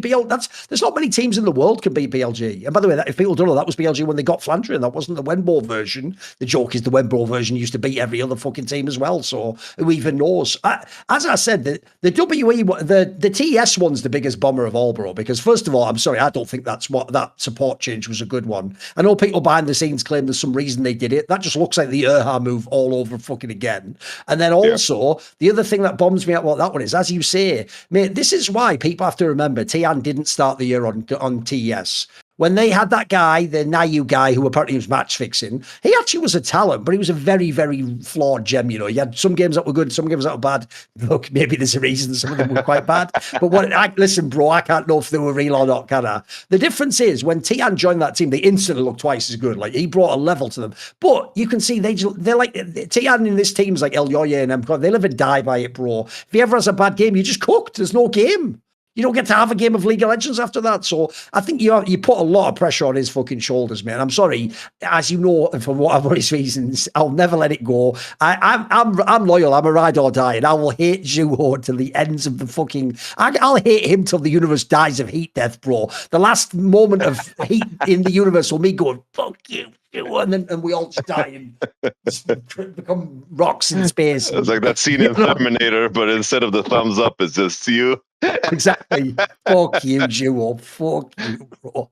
Exactly. I guess I did the Cursed Monkey Paw, didn't I? Because what happened was, Yamato, I got to the Cursed Monkey Paw finally. I've been talking on shows about this artifact so long. I found the bazaar in the desert. It's already there for one night. I found the Cursed Monkey Paw. And then as I went to say the line, the obvious thing I've always wanted, I stumbled, and instead of saying, I just want to see Rookie at all the worlds, I said, I just want to see rookies at worlds. And then it went, okay, the LPL, the monkey curled up, just put all shit to rookies at Worlds for years. Not even the player himself. Oh, bloody hell. You'd think of everyone who should know the curse of the monkey pot should be me. But even I, the hubris of thinking I knew how it worked, even I fucked it up, Yamato. Damn it all. By the way, someone at LFN, I know, use AI, because you'll be able to go back. Surely you can make a supercut of me talking about cursed monkey pots. I've been doing it for about 10 years at this point in time, bro. I never shut the fuck up. There should be like 8 million. So anyway, there's a cursed monkey, but yeah, we all get that. We get it. Thorin, we get it. It's just when somebody you didn't want to happen happens. We get it, bro. Like,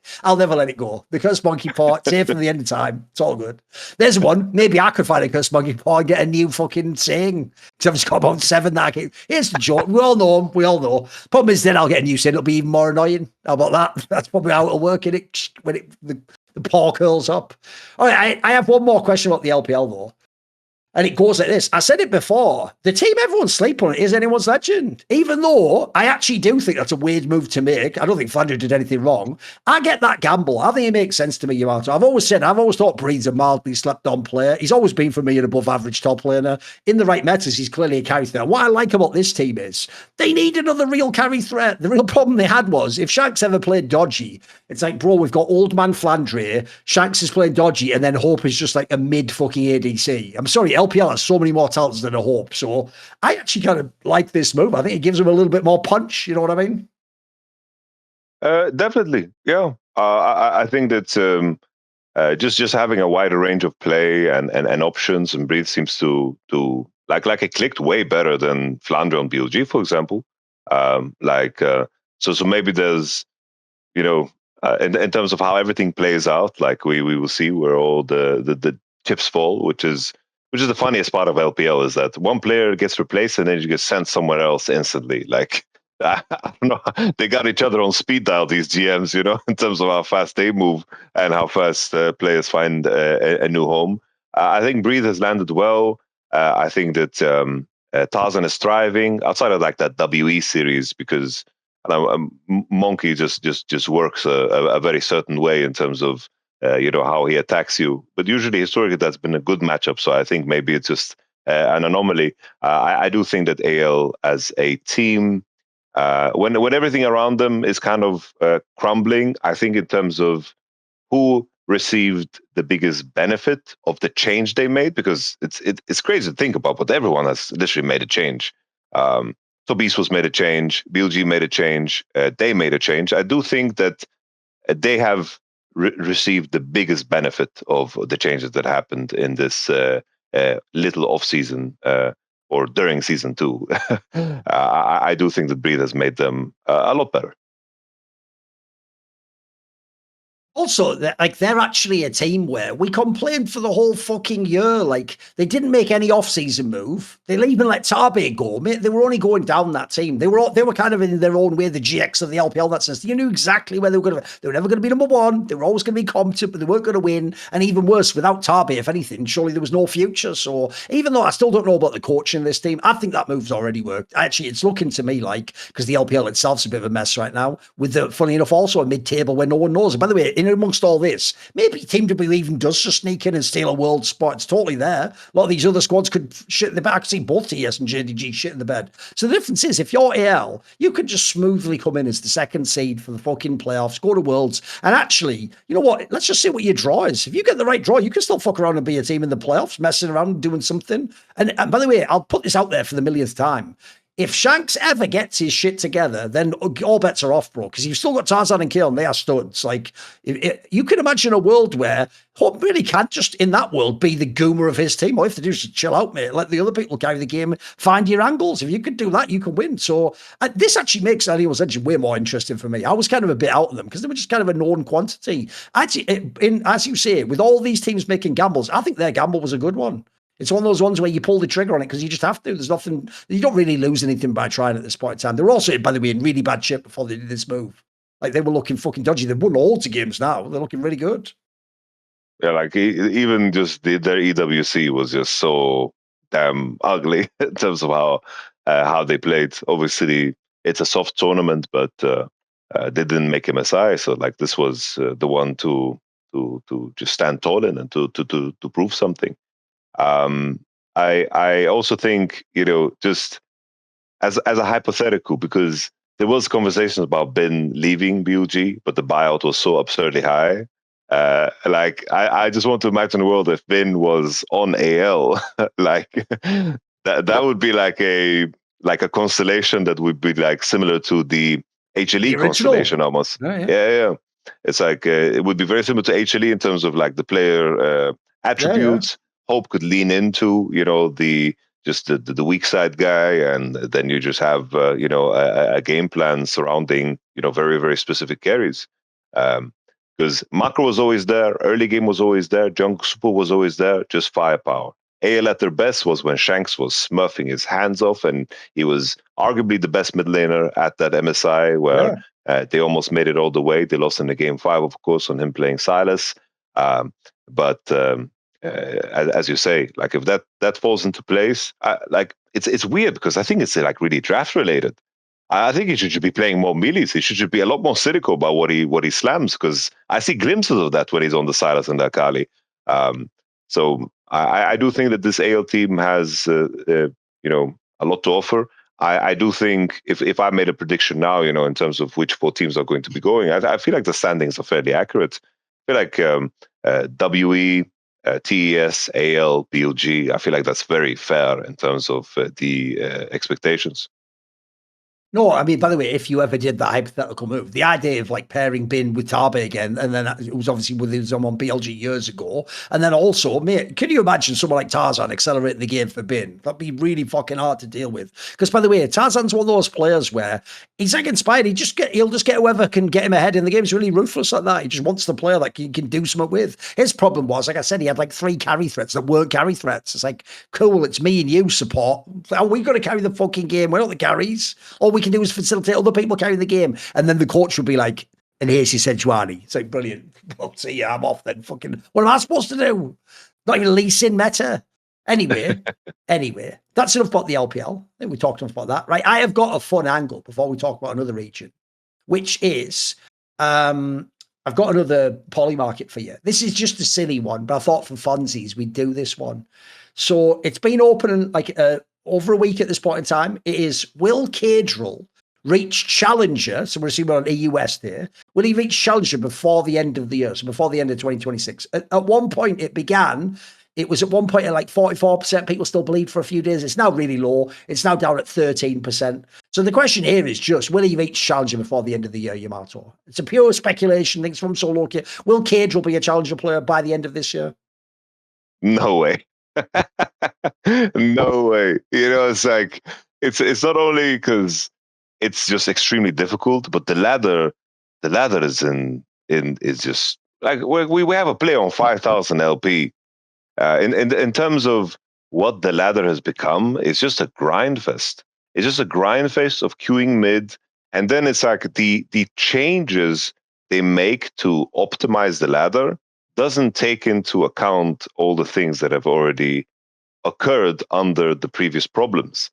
So it's like I could turn this into a long rant about how ruined the solo queue system is, but I talk with some of the streamers that just play solo queue, and they are very unhappy with the state of the game. So I think Kadru would not even attempt that, because it's just a miserable experience. It would just take too many hours of grinding, and he has enough league to cover that he wouldn't have that freedom. And the last time I saw him playing solo queue was on ADC on a Sparky 12 account. But man, he's not reaching Charlie playing ADC, that's for sure. No, the reason I thought it's fun is I'm obviously going to agree with the traders and say, no, it will not happen. And I'm actually quite confident, even though you've got to the rest of the year, because what people might not realize is this. Bro, it is something where I'm looking up here.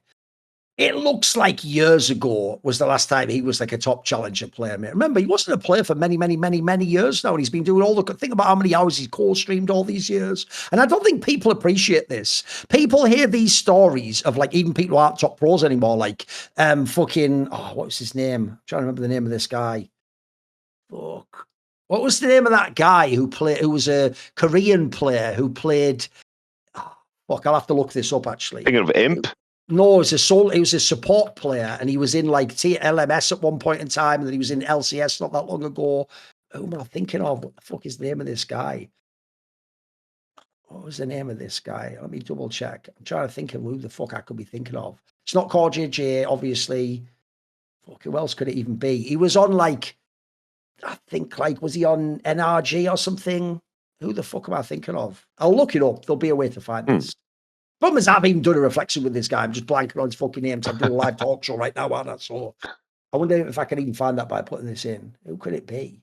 Well, the reason I thought about Imp is because Ole, there you go. Right. If people don't know, I've heard even in the last few years, if Ole goes back to Korea on Korean solo queue, he can get like top rank, by the way, bro, or like 5th on there. And he's playing Chovy. So what people don't realize is they hear stories of pros that when pros lock in, they can go right back to the top. That's because pros don't let their hands go, guys. Cadril is not even vaguely close. He was a pro like 6 years ago or something at this point in time, like a long time. So I don't think people appreciate, you don't trip over and get EU West Challenger. Like that, there are pro players in LEC that won't be getting challengers at times this year, guys. Like, remember, what was that story last year where like fucking Larson wasn't even like a challenger player, mate. He was in Masters or something. Like, I'm sorry, there is no world that Cadril, unless he lets someone smurf on his account, which is illegal, and Drew Levin will get his ass.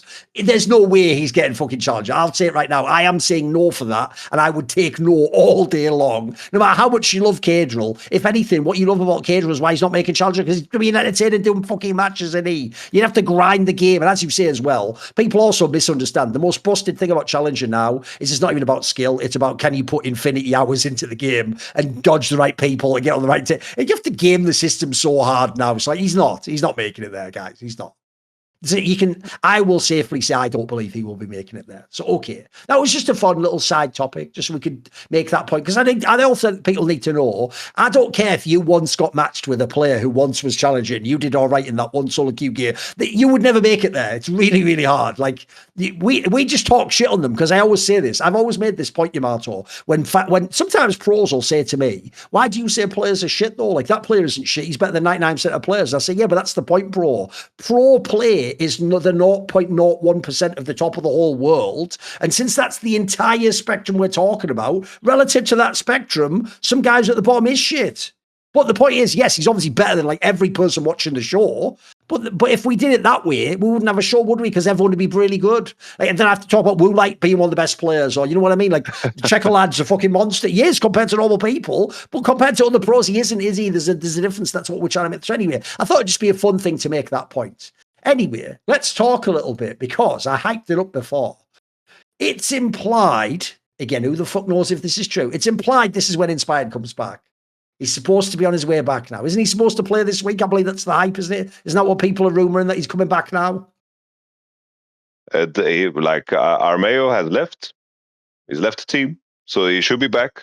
Like, he should be 100% active. Like, Armeo has left the team. Like, that's been announced. So he is back. Yeah, he's back fully. Yeah. And if people don't know, there isn't even a match in this next week anyway. He'd be playing on the next week after that. So he's even got time to come back, get the scrims in. And then when he comes back, you can tell they did this on the schedule, bro. Remember, they knew the schedule at the beginning of this player. Do you think it's a coincidence, guys, that he's waiting to come back for the week when Lion plays Cloud9 into Team Liquid back there? Are you fucking kidding? This is planned. This is planned. I even think, I'm going to speculate right now, Yamato. I think he did want a break, and he did want to go back to Europe and see his family, go to Poland, and all that. But I also think this. I also think some of this is what you call gamesmanship.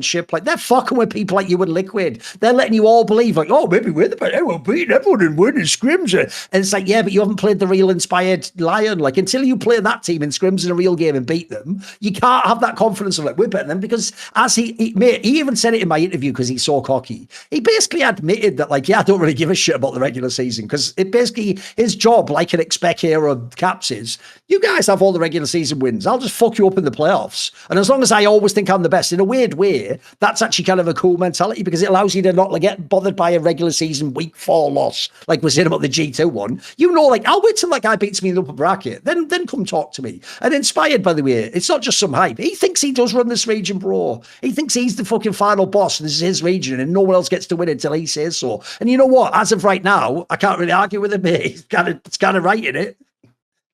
I'm competing against him, and I can't argue against it. You know, like there is no like PR spin here. You know, like I'm good at doing those spins. You know, as a coach.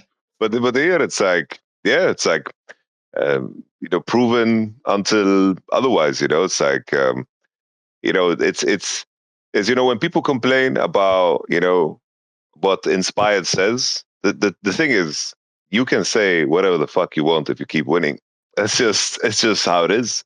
It's just, he's been very accurate in his assessments of teams, as accurate in terms of, you know, like whenever he gets questions, he's very, very blunt about things. And I do think that the added risk of how he talks, I feel like that just fuels him. I think that in terms of setting up a better return, it's like, in Mexico, this is your, you know, this is your show.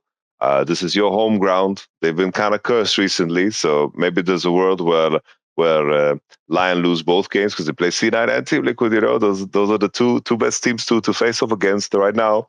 The thing is, even if it goes to shit, you still haven't found any answers. They could say, yeah, Spider hasn't played. He's just coming back. He's warming up, you know. We'll wait till see playoff. But if they win, then it's just the biggest aura farm ever. So I'm with you. This is just like the perfect setup. There's no way of it going wrong. I want to also, by the way, there's two details. One is a thing that he actually said in the interview, the last part that I released today of my reflections with him. That was really interesting.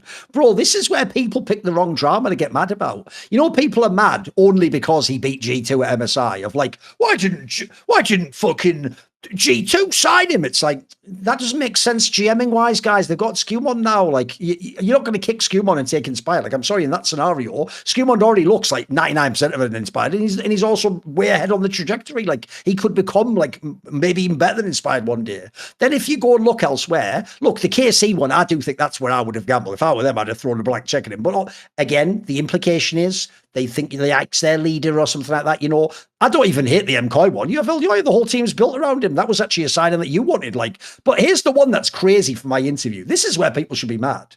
Is even though, yes, Jose Diodo was having a great split last year, Inspired says he actually talked to Liquid about joining Bro in the offseason and that things were going well. He respects Liquid as an org, but for whatever reason, they just chose not to do it, didn't progress. I think that one's crazy because remember, at the time, you don't know that Jose Diodo's going to do this. Like, if that's true, that is nuts because all I'm thinking is this, boys. Lion's pretty good, but can you imagine a world where you get to actually have Core JJ and fucking Inspired on the same team? Bro, that sounds fire. Like, I think if Liquid really said no to that for whatever, I don't know, maybe it was a money thing, to be fair, could have been, right? Who knows what it was? But I have to say, that's a potential fumble right there. Because if I'm Liquid, Jose Diodo's really good as it is anyway. But mate, if we have Inspired, that's the little piece that, like, you add that to Spawn, I think that would have been fire. I think if that's true, they messed up, in my opinion. Thoughts? I think it, in terms of just, in terms of the impact it would have on the league, it's like Lion would not be a team. Like we wouldn't care about Lion if they didn't have Inspired. That's the truth. It's like we wouldn't care at all. Lion would have not done any damage without Inspired. All of these players playing well now without Inspired is still due to Inspired in terms of the peaks they found under the work of Inspired because of his track record. We could easily attribute that just to Inspired, no problem. So if you take Inspired, put him into your own team, you also remove him as competition. I think that's like the biggest detail because maybe we can even go so far to say like FlyQuest not managing to keep him as well. It's like where FlyQuest is at now. It's like if you are an NA not getting Inspired, if you had the chance, just either way, just is a mistake, right? I think just in terms of North America and what he is for the region, I think that's the equivalent of, just looking at a player like Caps, respectively to the region, or Chovy in the LCK, or Knight in the LPO. It's like you are just making a mistake. No, the reason I hate that one is, like I say, the G2 gamble makes more sense. Some of the other ones, though, listen, it's going to be a gamble. And yeah, you might, who knows what will happen. But the problem is, everyone loves years later to go, well, I didn't have an Inspired, I didn't have a Caps. Yeah, because sometimes you have to gamble to get them, bro. You're not just going to get served it on a plate when it's obvious and they get to join you. So I'm with you. Like, that's the one where if I'm Liquid, if anything, it looks at you min-maxed. You did a good job. Jose Diodo was a good find, always had talent. Morgan actually ended up being half decent. Like, I can see why they extended the contract. But that's just one of those ones where you're going to look back on that in a few years and go, what if? Because again, if you could have had this same roster but with Inspired there, bro, maybe you're the one that has a top 4 run at fucking MSI. That could have been real. That could be it. Whereas right now, I'm sorry, even all the best will in the world towards Liquid, look, they have a chance to win this split. They're in the mix. Beyond that, if they go to Worlds, I don't think they'll be in the playoffs. I think what they'll do is Spawn will coach a good game. You'll have a couple of good matches from some of the players, and you'll just come 9th place. And then everyone will have to go, well, good try. Hope you don't be. They don't have that like X factor for me that they go up. That was, I do think in a few years, people will look back and Inspired is one of those players like a Jan Kors and Mickey X, a Hillis. They're those players. You've got to have one of those players if you want to win some generational shit, And if you have him and Core JJ, like I said, it just sounds fire. Sounds fire, bro. True, maybe you could even say there'd be a conflict. I don't know. Maybe they clash heads, but I'm imagining it working, I think it's, in a weird way, I do think if I just think about it through Team Liquid's angle, they have really, really done their absolute best to build, their version of what G2 is for Europe. That basically they're a team that has a core, and they have their coaching staff that, of course, works in a very specific way, and they want to be able to bring in players into their structure, and then through, of course, their history of how they work and the framework they've built, that they want to, of course, maintain the integrity of that. And I can definitely see the world of, if you bring Inspired to your team, then it needs to be Inspired's team. And if anything, if there's a drawback to having Inspired, is the fact that when he moves on, you have basically created a very big reliance on Inspired. And from Team Liquid's perspective, they still have they have like a core structure intact. And now FlyQuest is going through this whole rebuild, right? And because that's what they needed to do. It's like Inspired leaves you, you have to start from scratch pretty much. Yeah, you have some pieces there, of course, in Masu and Quad and something to build off of, but you basically started over from scratch. And there's going to be a time where Inspired leaves Lion, and I don't know what's going to happen to the org. I really, really don't know. It might just be that it's the Inspired era, and then it's just downhill from there. Could be the case, or maybe they build off of the momentum. But Inspired teams and the orgs led by Inspired create a reliance on Inspired, plain and simple. And I guess EG was another one of those examples, right? There's one other team I want to talk about in LCS, which is FlyQuest, actually, because FlyQuest is a team like Liquid that was supposed to be on the up. Everything's going great last split.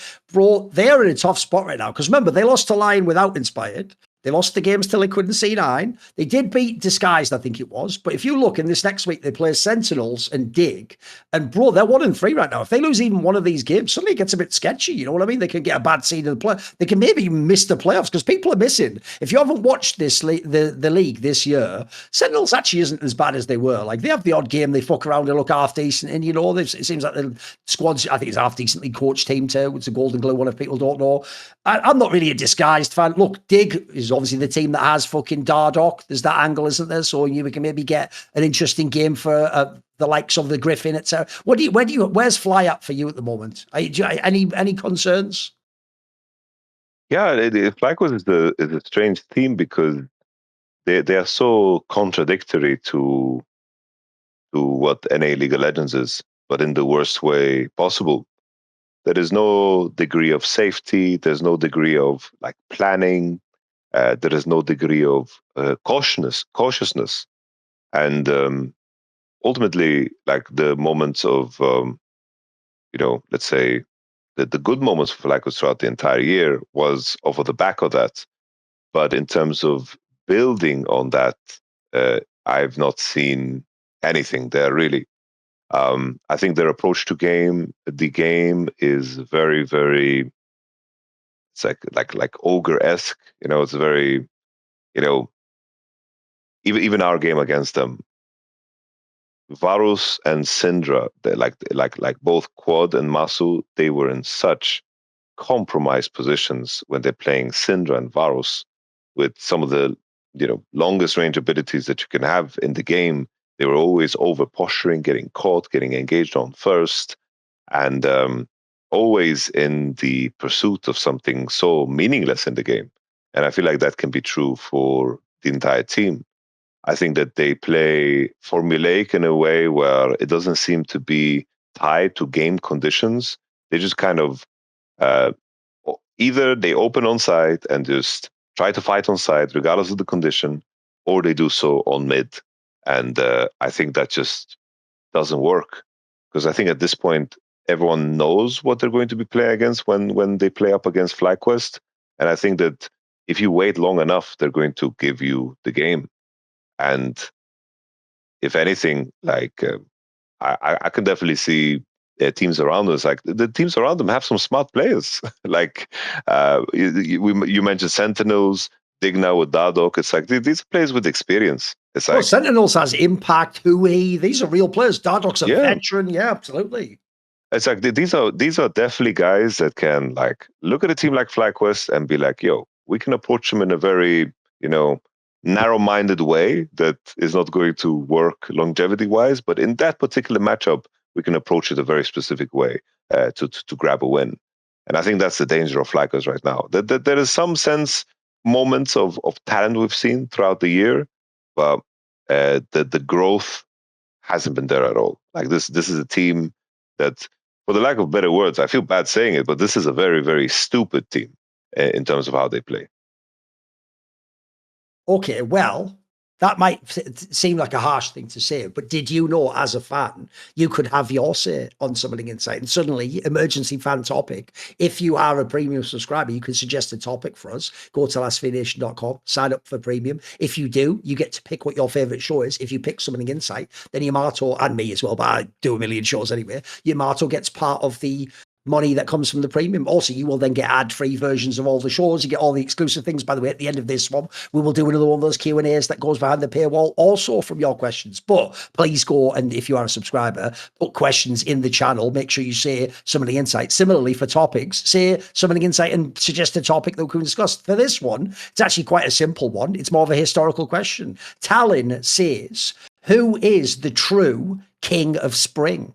So if you don't know, I'll set this up for you, even though he didn't put all this, and I'll add some extra info. Right, the original guy who had the name King of Spring actually was Dade, if people don't know, because famously the MVP Ozone team won the Spring OGN, and then he obviously was pretty good at that point in time. Then even actually the next year, obviously Samsung Blue that he was on was also the winner in Spring the next year, and then obviously in the meantime he had the Dade Award at the World Season 3. So he was someone, the perception was he does awesome in spring, and then as the year goes on he gets a bit weaker, and then the end of the year he's not as good, like at Worldies, whatever, you know. And then actually, if people don't even know, he even had a little revival on the LPL where he was even half decent when he first joined that like M3 team or whatever with Looper. He actually had a little bit where he's played a bunch of weird mage picks and stuff when he was half decent. So, but then later it obviously became Xiaohu who had that name, because he was the Tiger King of Spring, because he won the Spring a bunch of times, and then obviously he was the king of the MSIs, wasn't he? He won a whole bunch of MSIs, top and mid, right? Or, to be fair, it doesn't have to be those two just because they were caught. There could be someone else. Is there someone else who's absurd? Who would we pick if we were to label one player in history King of Spring?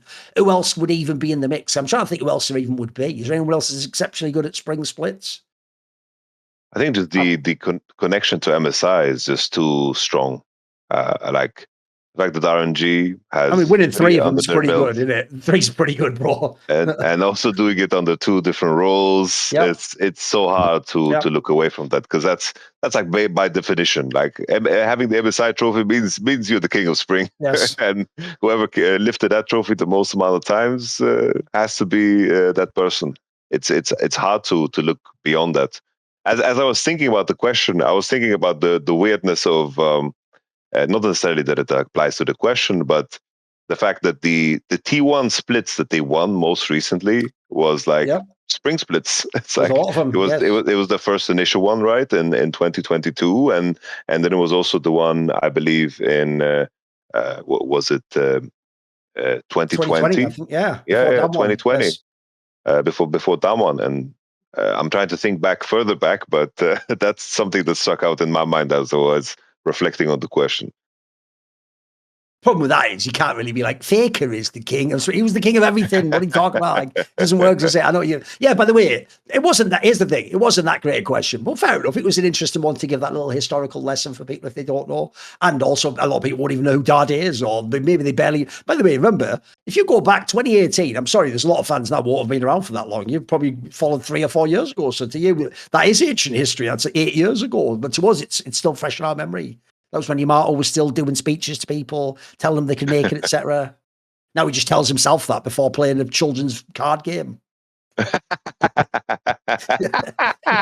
Listen, I had to shoot a shot. It's true. It is, I know. By the way, Tekken even League is like, you have to realize, you have to remember, I go into League and it's like entering the Matrix, bro. I'm just in the rules of the Matrix. When I step out of it, I have to go to Counter-Strike, one of the most hardcore games ever, where they're like, are you still doing that children's wizard game? It's like, yeah, still going, lads. Like, it sounds whack to them. They don't respect the game, because remember, they're all playing CS where you shoot people in the head, you teabagging them, you tell me, hey, fuck you all. Then they tune into League and it's like, oh, could be a Lulu angle here. Oh, the Ivan's coming out the joke, like, fuck, you know. And I'm trying to tell them all, no, you got to understand Trophy Killer. He's fucking sick, bro. And they're tuning into the games like playing Zoe, like, skipping around like, boo. That just looks bad. Remember, I come from Quake with all, you're a fucking Marine in hell firing a rocket like, It just doesn't. It's not metal enough. League isn't metal enough, Yamato. It's too kidified. It just is. That's just the way it goes. Anyway, I'll tell you what, actually, one last thing I did want to discuss is, obviously, we do follow LCK. It's the most important league in League of Legends. Bro, you go back a few episodes ago, Thorin knows how to set a narrative up. Did I tell you, or did I not tell you, there was a chance, I think it was like 3 weeks ago, I said that if you look in the future, there's a very real chance that there's a game, this happened, where D+ will play KT, and if they win, they will be the best team in Korea. Bro, it happened. D+ has only lost one time this whole split since they came back. They've beaten everyone. Mate, I actually think right now, if you add in a month ago was EWC, if you add in EWC and LCK right now, can anyone even argue against me? D+ is like the best team in the world right now. I'm not even trolling. Look, I don't think they will be in the playoffs, Yamato. I don't think they will be at Worlds. Like, but tell you what, as of right now, mainly from BO3, it's true, except for that because the BO5 was against KC, remember? They can get anyone right now, mate. And you know what? For all the fucking complaining about, I'll tell you what's aged very poorly, Yamato. You know that whole thing like, Korea, the support player, he's afraid for his life. Bro, he was jumping into fucking CV Max's arms like Kobe jumping into Shaq's arms when they won that championship. Like, mate, this team is cooking right now. And actually, they look really good. Oh, there's another one I didn't think I'd say. Mate, Showmaker is actually one of the best players in the world again. He's really fucking good again. Thoughts on D+? No, I'm with you. Like everything is just coming together. I think the series against T1 was very nice. I think Shiwu is just a goddamn stud. I'm looking forward to like the D+ Genji matchup because that's the big one. But it's like right now I feel like D+ is very complete. I think the meta lands well for them. And if I want to like point to a flaw of D+, it's just like. It's just historical context of the flaws of the players that they've shown in the past. But in terms of their run currently, it's like it's been gorgeous. I think it's hard to take anything away from that because it's like the only conversation is like D+ versus, of course, Gen.G. Yep. But Gen.G looked, they had flaws against T1. There are moments where you think to yourself, "Ooh, it's not super sharp. It's definitely not peak Gen.G."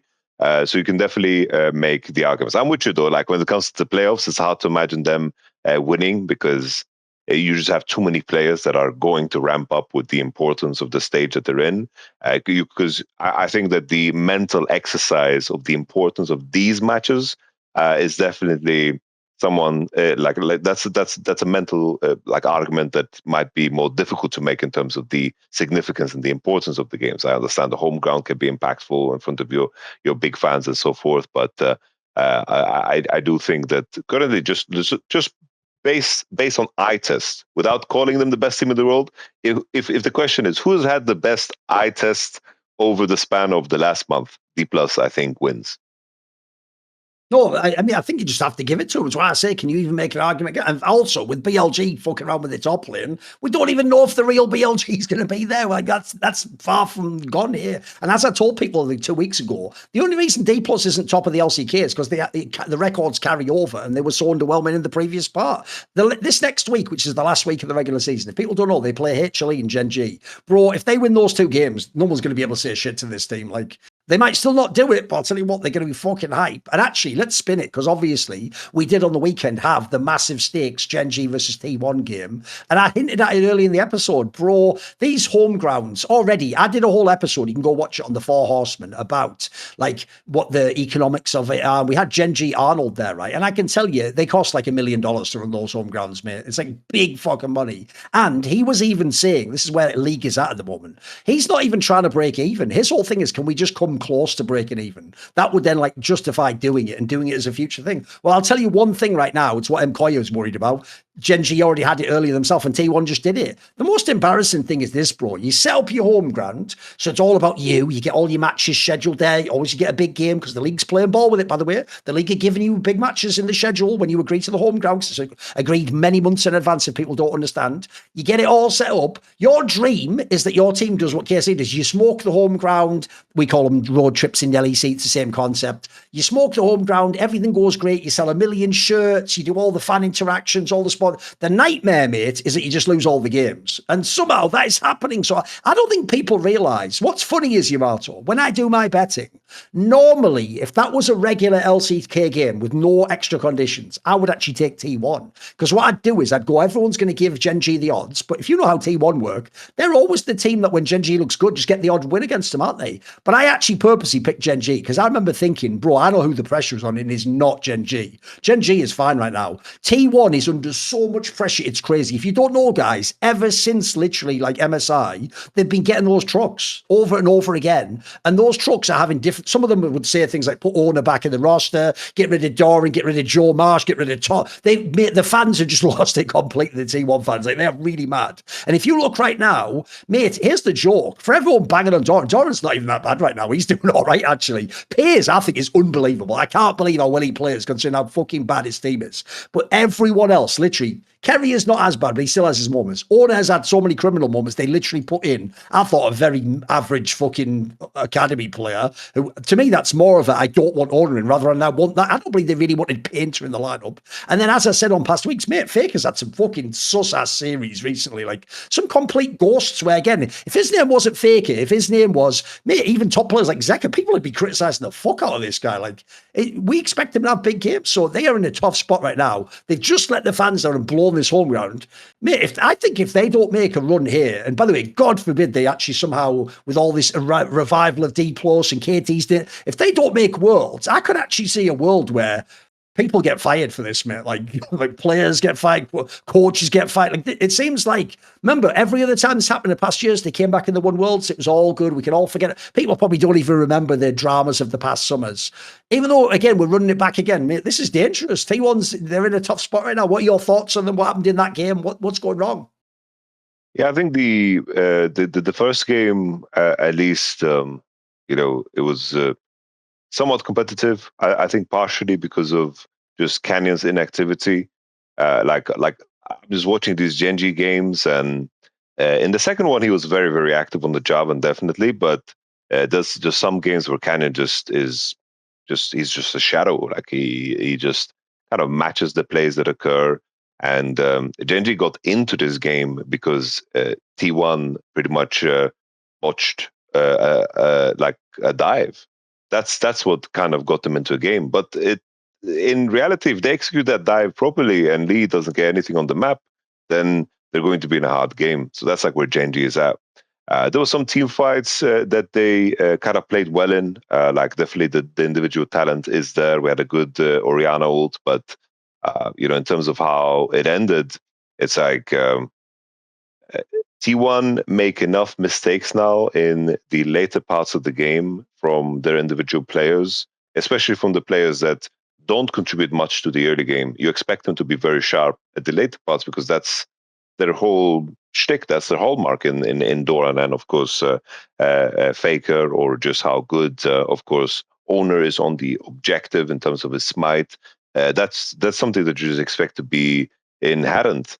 But in terms of how the final fight ended, where Ruler just popped off on Kalista and Galio had like a very, very easy target in Vayne there, just getting off the Justice Punch for free there, that's just not something that is passable. The intangibles, the intangibles just aren't there for T1. I think that's what's the scariest part, because I expect them to be able to execute so deep into the game.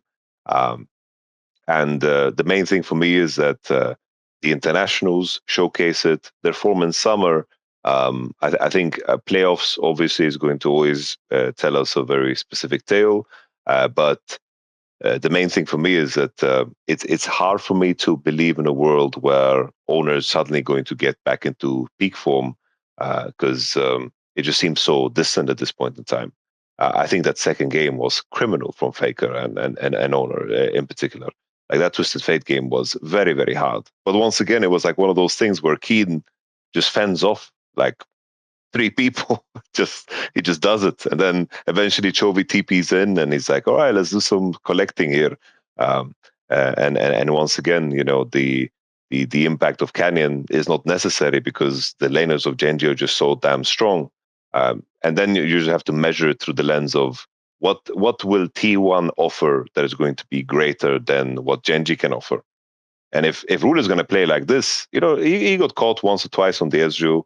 But if Rule is going to continuously get better, you can't walk into a series against Genji and say, you know what, our ADC is going to just massively outperform the enemy ADC, and that's how we're going to win. It's just not going to be enough.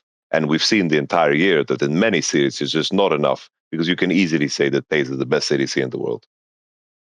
No, by the way, if people didn't see, I will say Ruler has had some games that have definitely been a glow up and show that, like, he's still in there somewhere, mate. He's not totally gone. He's not totally broken because of the IRS bullshit or whatever that was. Like, you still see the odd, but the problem is he's not Piers. I'll tell you right. That's why actually I made fun of this fucking guy on Twitter, bro, because I saw a person in like the comment section of Cadrill's videos where, bro, this is the craziest Goomer standing I've ever seen, where they were trying to make it sound like when Goomer got caught on Ezreal, then the rest of his team won the fight. Then that was like a tactical in, you know. And meanwhile, they were saying like, but that Piers just makes all flashy plays which don't win you games. It's like, you know, whoever you are, random guy, you're exactly the fan I hate. You represent everything I hate about League of Legends and esports analysis. Because what you've done there is taken a player, Piers, who's almost completely blameless, and your logic is because the team lost, him playing awesome is somehow like actually the reason you're losing. Meanwhile, you've taken Gumayusi, by the way, someone who in his career, except for Worlds playoffs, can get some criminal ints. And you've made the fact that his team is so cracked and people like Zayas save his ass from the int. And you're making it sound like that was like a genius 300 IQ. There's no way.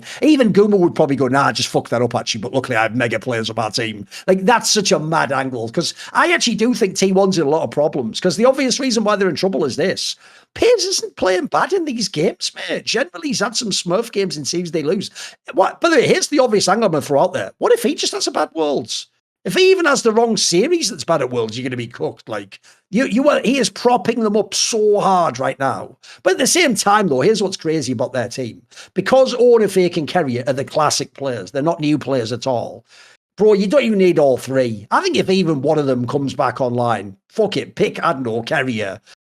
That could be enough to still get you through, you know. Remember, surely there's one lesson we've all learned from T1, which is just get to Worlds. And then when you're at Worlds, it doesn't matter how you do it, just get to the playoffs. And if you could just get to then everything's possible.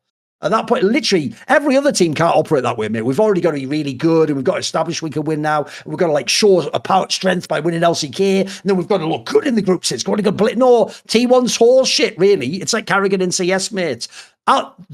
Miracles are possible, but to get to the miracle, you've got to get to the moment where the miracle can happen. So if you're T1 still, I do think if you fuck up this split, like heads are going to roll, mate. Like, people are really upset, those fans. And unfortunately, because you win Worlds every year, they're delusional. They think winning Worlds is normal, bro. This reminds me of, I always bring this up because I'll always fucking revel in it. Because back when Manchester United used to win most of my fucking youth and young adulthood, because they used to win the league every fucking year just by default, and a bad season would have been coming like third or something. Those fans became so entitled, it was insane. And mate, I've been loving reading all their fans the last 6-7 years. Just boys, complain some more, please.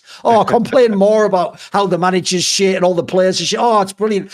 Because they all still think they're supposed to win every season. They think it's normal to be number one. And they don't seem to realise, bro, only one team gets to be number one. That means you can still have an awesome team and you can be number two. That's just the fucking world you're in. So I think T1 fans, they almost deserve this culture shock of like, yeah, sometimes, you know what happens to D Plus and KT? Sometimes players play badly and big names play badly, and you just average team, and you don't get to win the LCK. And in fact, maybe this time, for once, you get to just be irrelevant at Worlds. And if you even go there, maybe you just get grouped and you go 1-3, and everyone goes, oh well, that sucks. And then you have to think of something in the off season. That's been a long time coming for T1. So I'm not even going to call that they're out yet. I actually think, luckily, the other teams all have their own flaws too. But you certainly have to consider there's a world where, this team's about to collapse.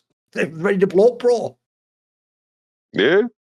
It's like I'm with you on the fact that probably KT is not going to have an impact, and HLE just have just bigger fish to fry than T1 right now. But it's like they are also, in my opinion, doing the right things in terms of which metas they're leaning into, because they're making sure to have good bot lane pairings. And sure, you can argue that the Jin Camille is kind of off, but it is something that the way they play it is very active through bot lane.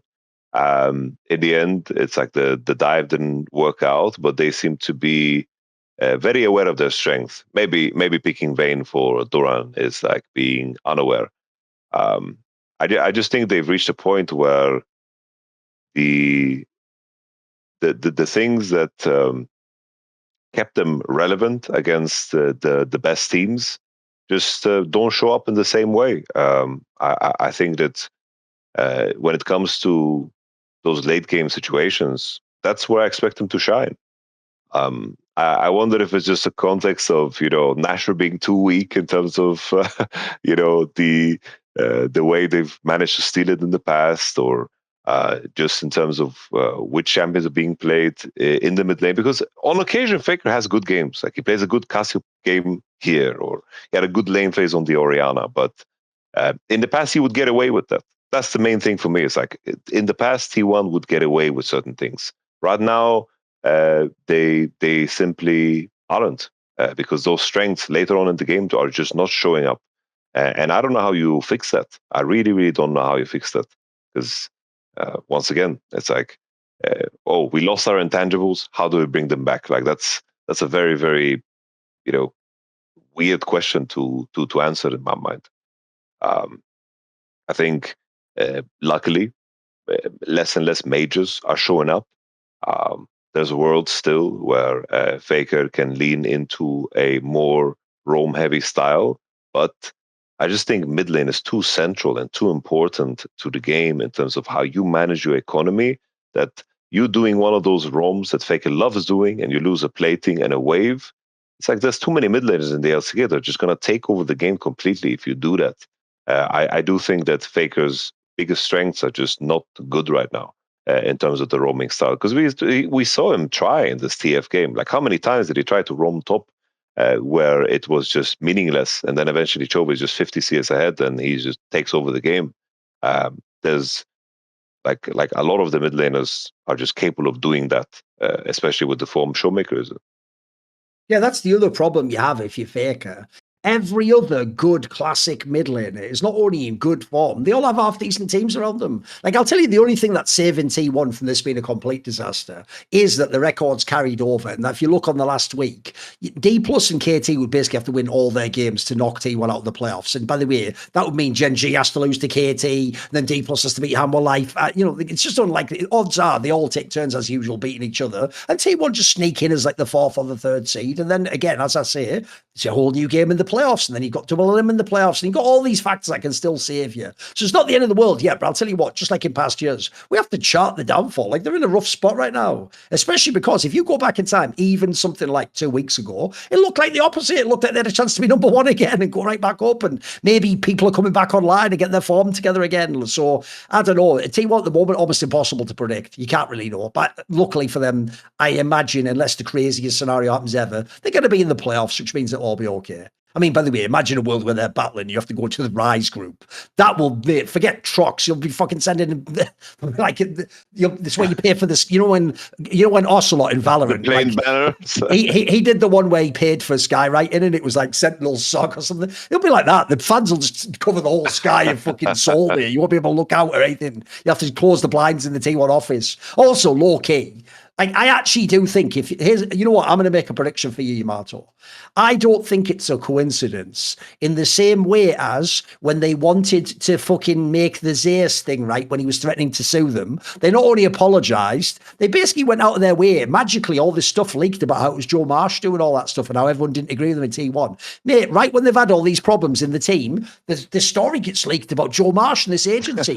This is one of those ones you can see where I'm going here. Mate, if the year goes really badly, even if it's not real, maybe it's even like Ocelot, you just publicly say he's fired, you know what I mean? Or he's gone, because in that scenario, it's just what your fans want. By the way, it might not even be real. I don't even know what Joe Marsh does. For all I know, he has nothing to do with all this shit. And maybe it's not even his fault. Maybe it is Tom's fault. Maybe it's Faker's fault. I don't fucking know. But the point is, if you want to make your Korean fans feel happy, believe it or not, that might even be the right gesture that you just give them just for the sake of doing it. You can even have him secretly still run all the business shit behind the scenes. Like I say, I don't know if you know this, but to this day, loads of fans in League League of Legends, by the way, who are idiots, still think Carlos got like fired from G2 or something, like doesn't own it. And I go, mate, he owns still the same amount as far as I know. He's just now like sort of a silent partner. By the way, he's not even that silent anymore. He tweets like a motherfucker again. So if anything, like the point there is they just allowed you to think that, and it clearly doesn't have the control of the org. But there's ways you can, when you want to appease fans, because half the time they know what they're talking about, you don't have to do something real. You can just give them a token gesture, like, there you go. It's all Koreans running it now, boys. You know, is it though? Is it? Is it really? No, so somebody's got to take the blame, you know? Like, even if a situation is blameless and you need to figure it out, like, somebody needs to take blame.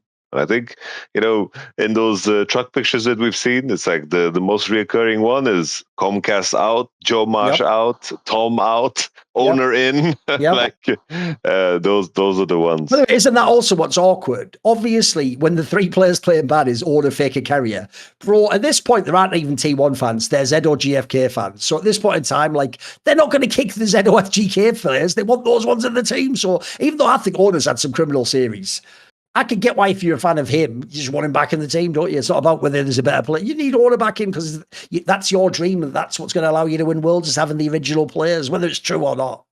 Anyway. I think Weibo. There's nothing, mate. He's just a nobody in the know. I don't blame him, but he just, unfortunately, this is one area where, despite the fact they're T1, it seems like everyone's just too good a job scouting. Look, LEC and LCS might take LCK challenger players, but there's not many of them are going to make it into LCK at this point in time. And if they do, as you notice, they tend to come as rookies and they're like 19 years old or 18 years old. I don't think any of their current roster is going to be replacing fucking T1 players. You just sign other players in the offseason, you gamble on some player from the LPL or something coming back who's Korean. So anyway, if you are a normal member of LFN, just a pleb watching, that's the end of the show for you. If you are a subscriber, so you can still do it now, then you will be able to enjoy an exclusive little Q&A that me and Yamato will do with questions submitted. So we will do that in a minute, or we will say goodbye to you now from somebody inside.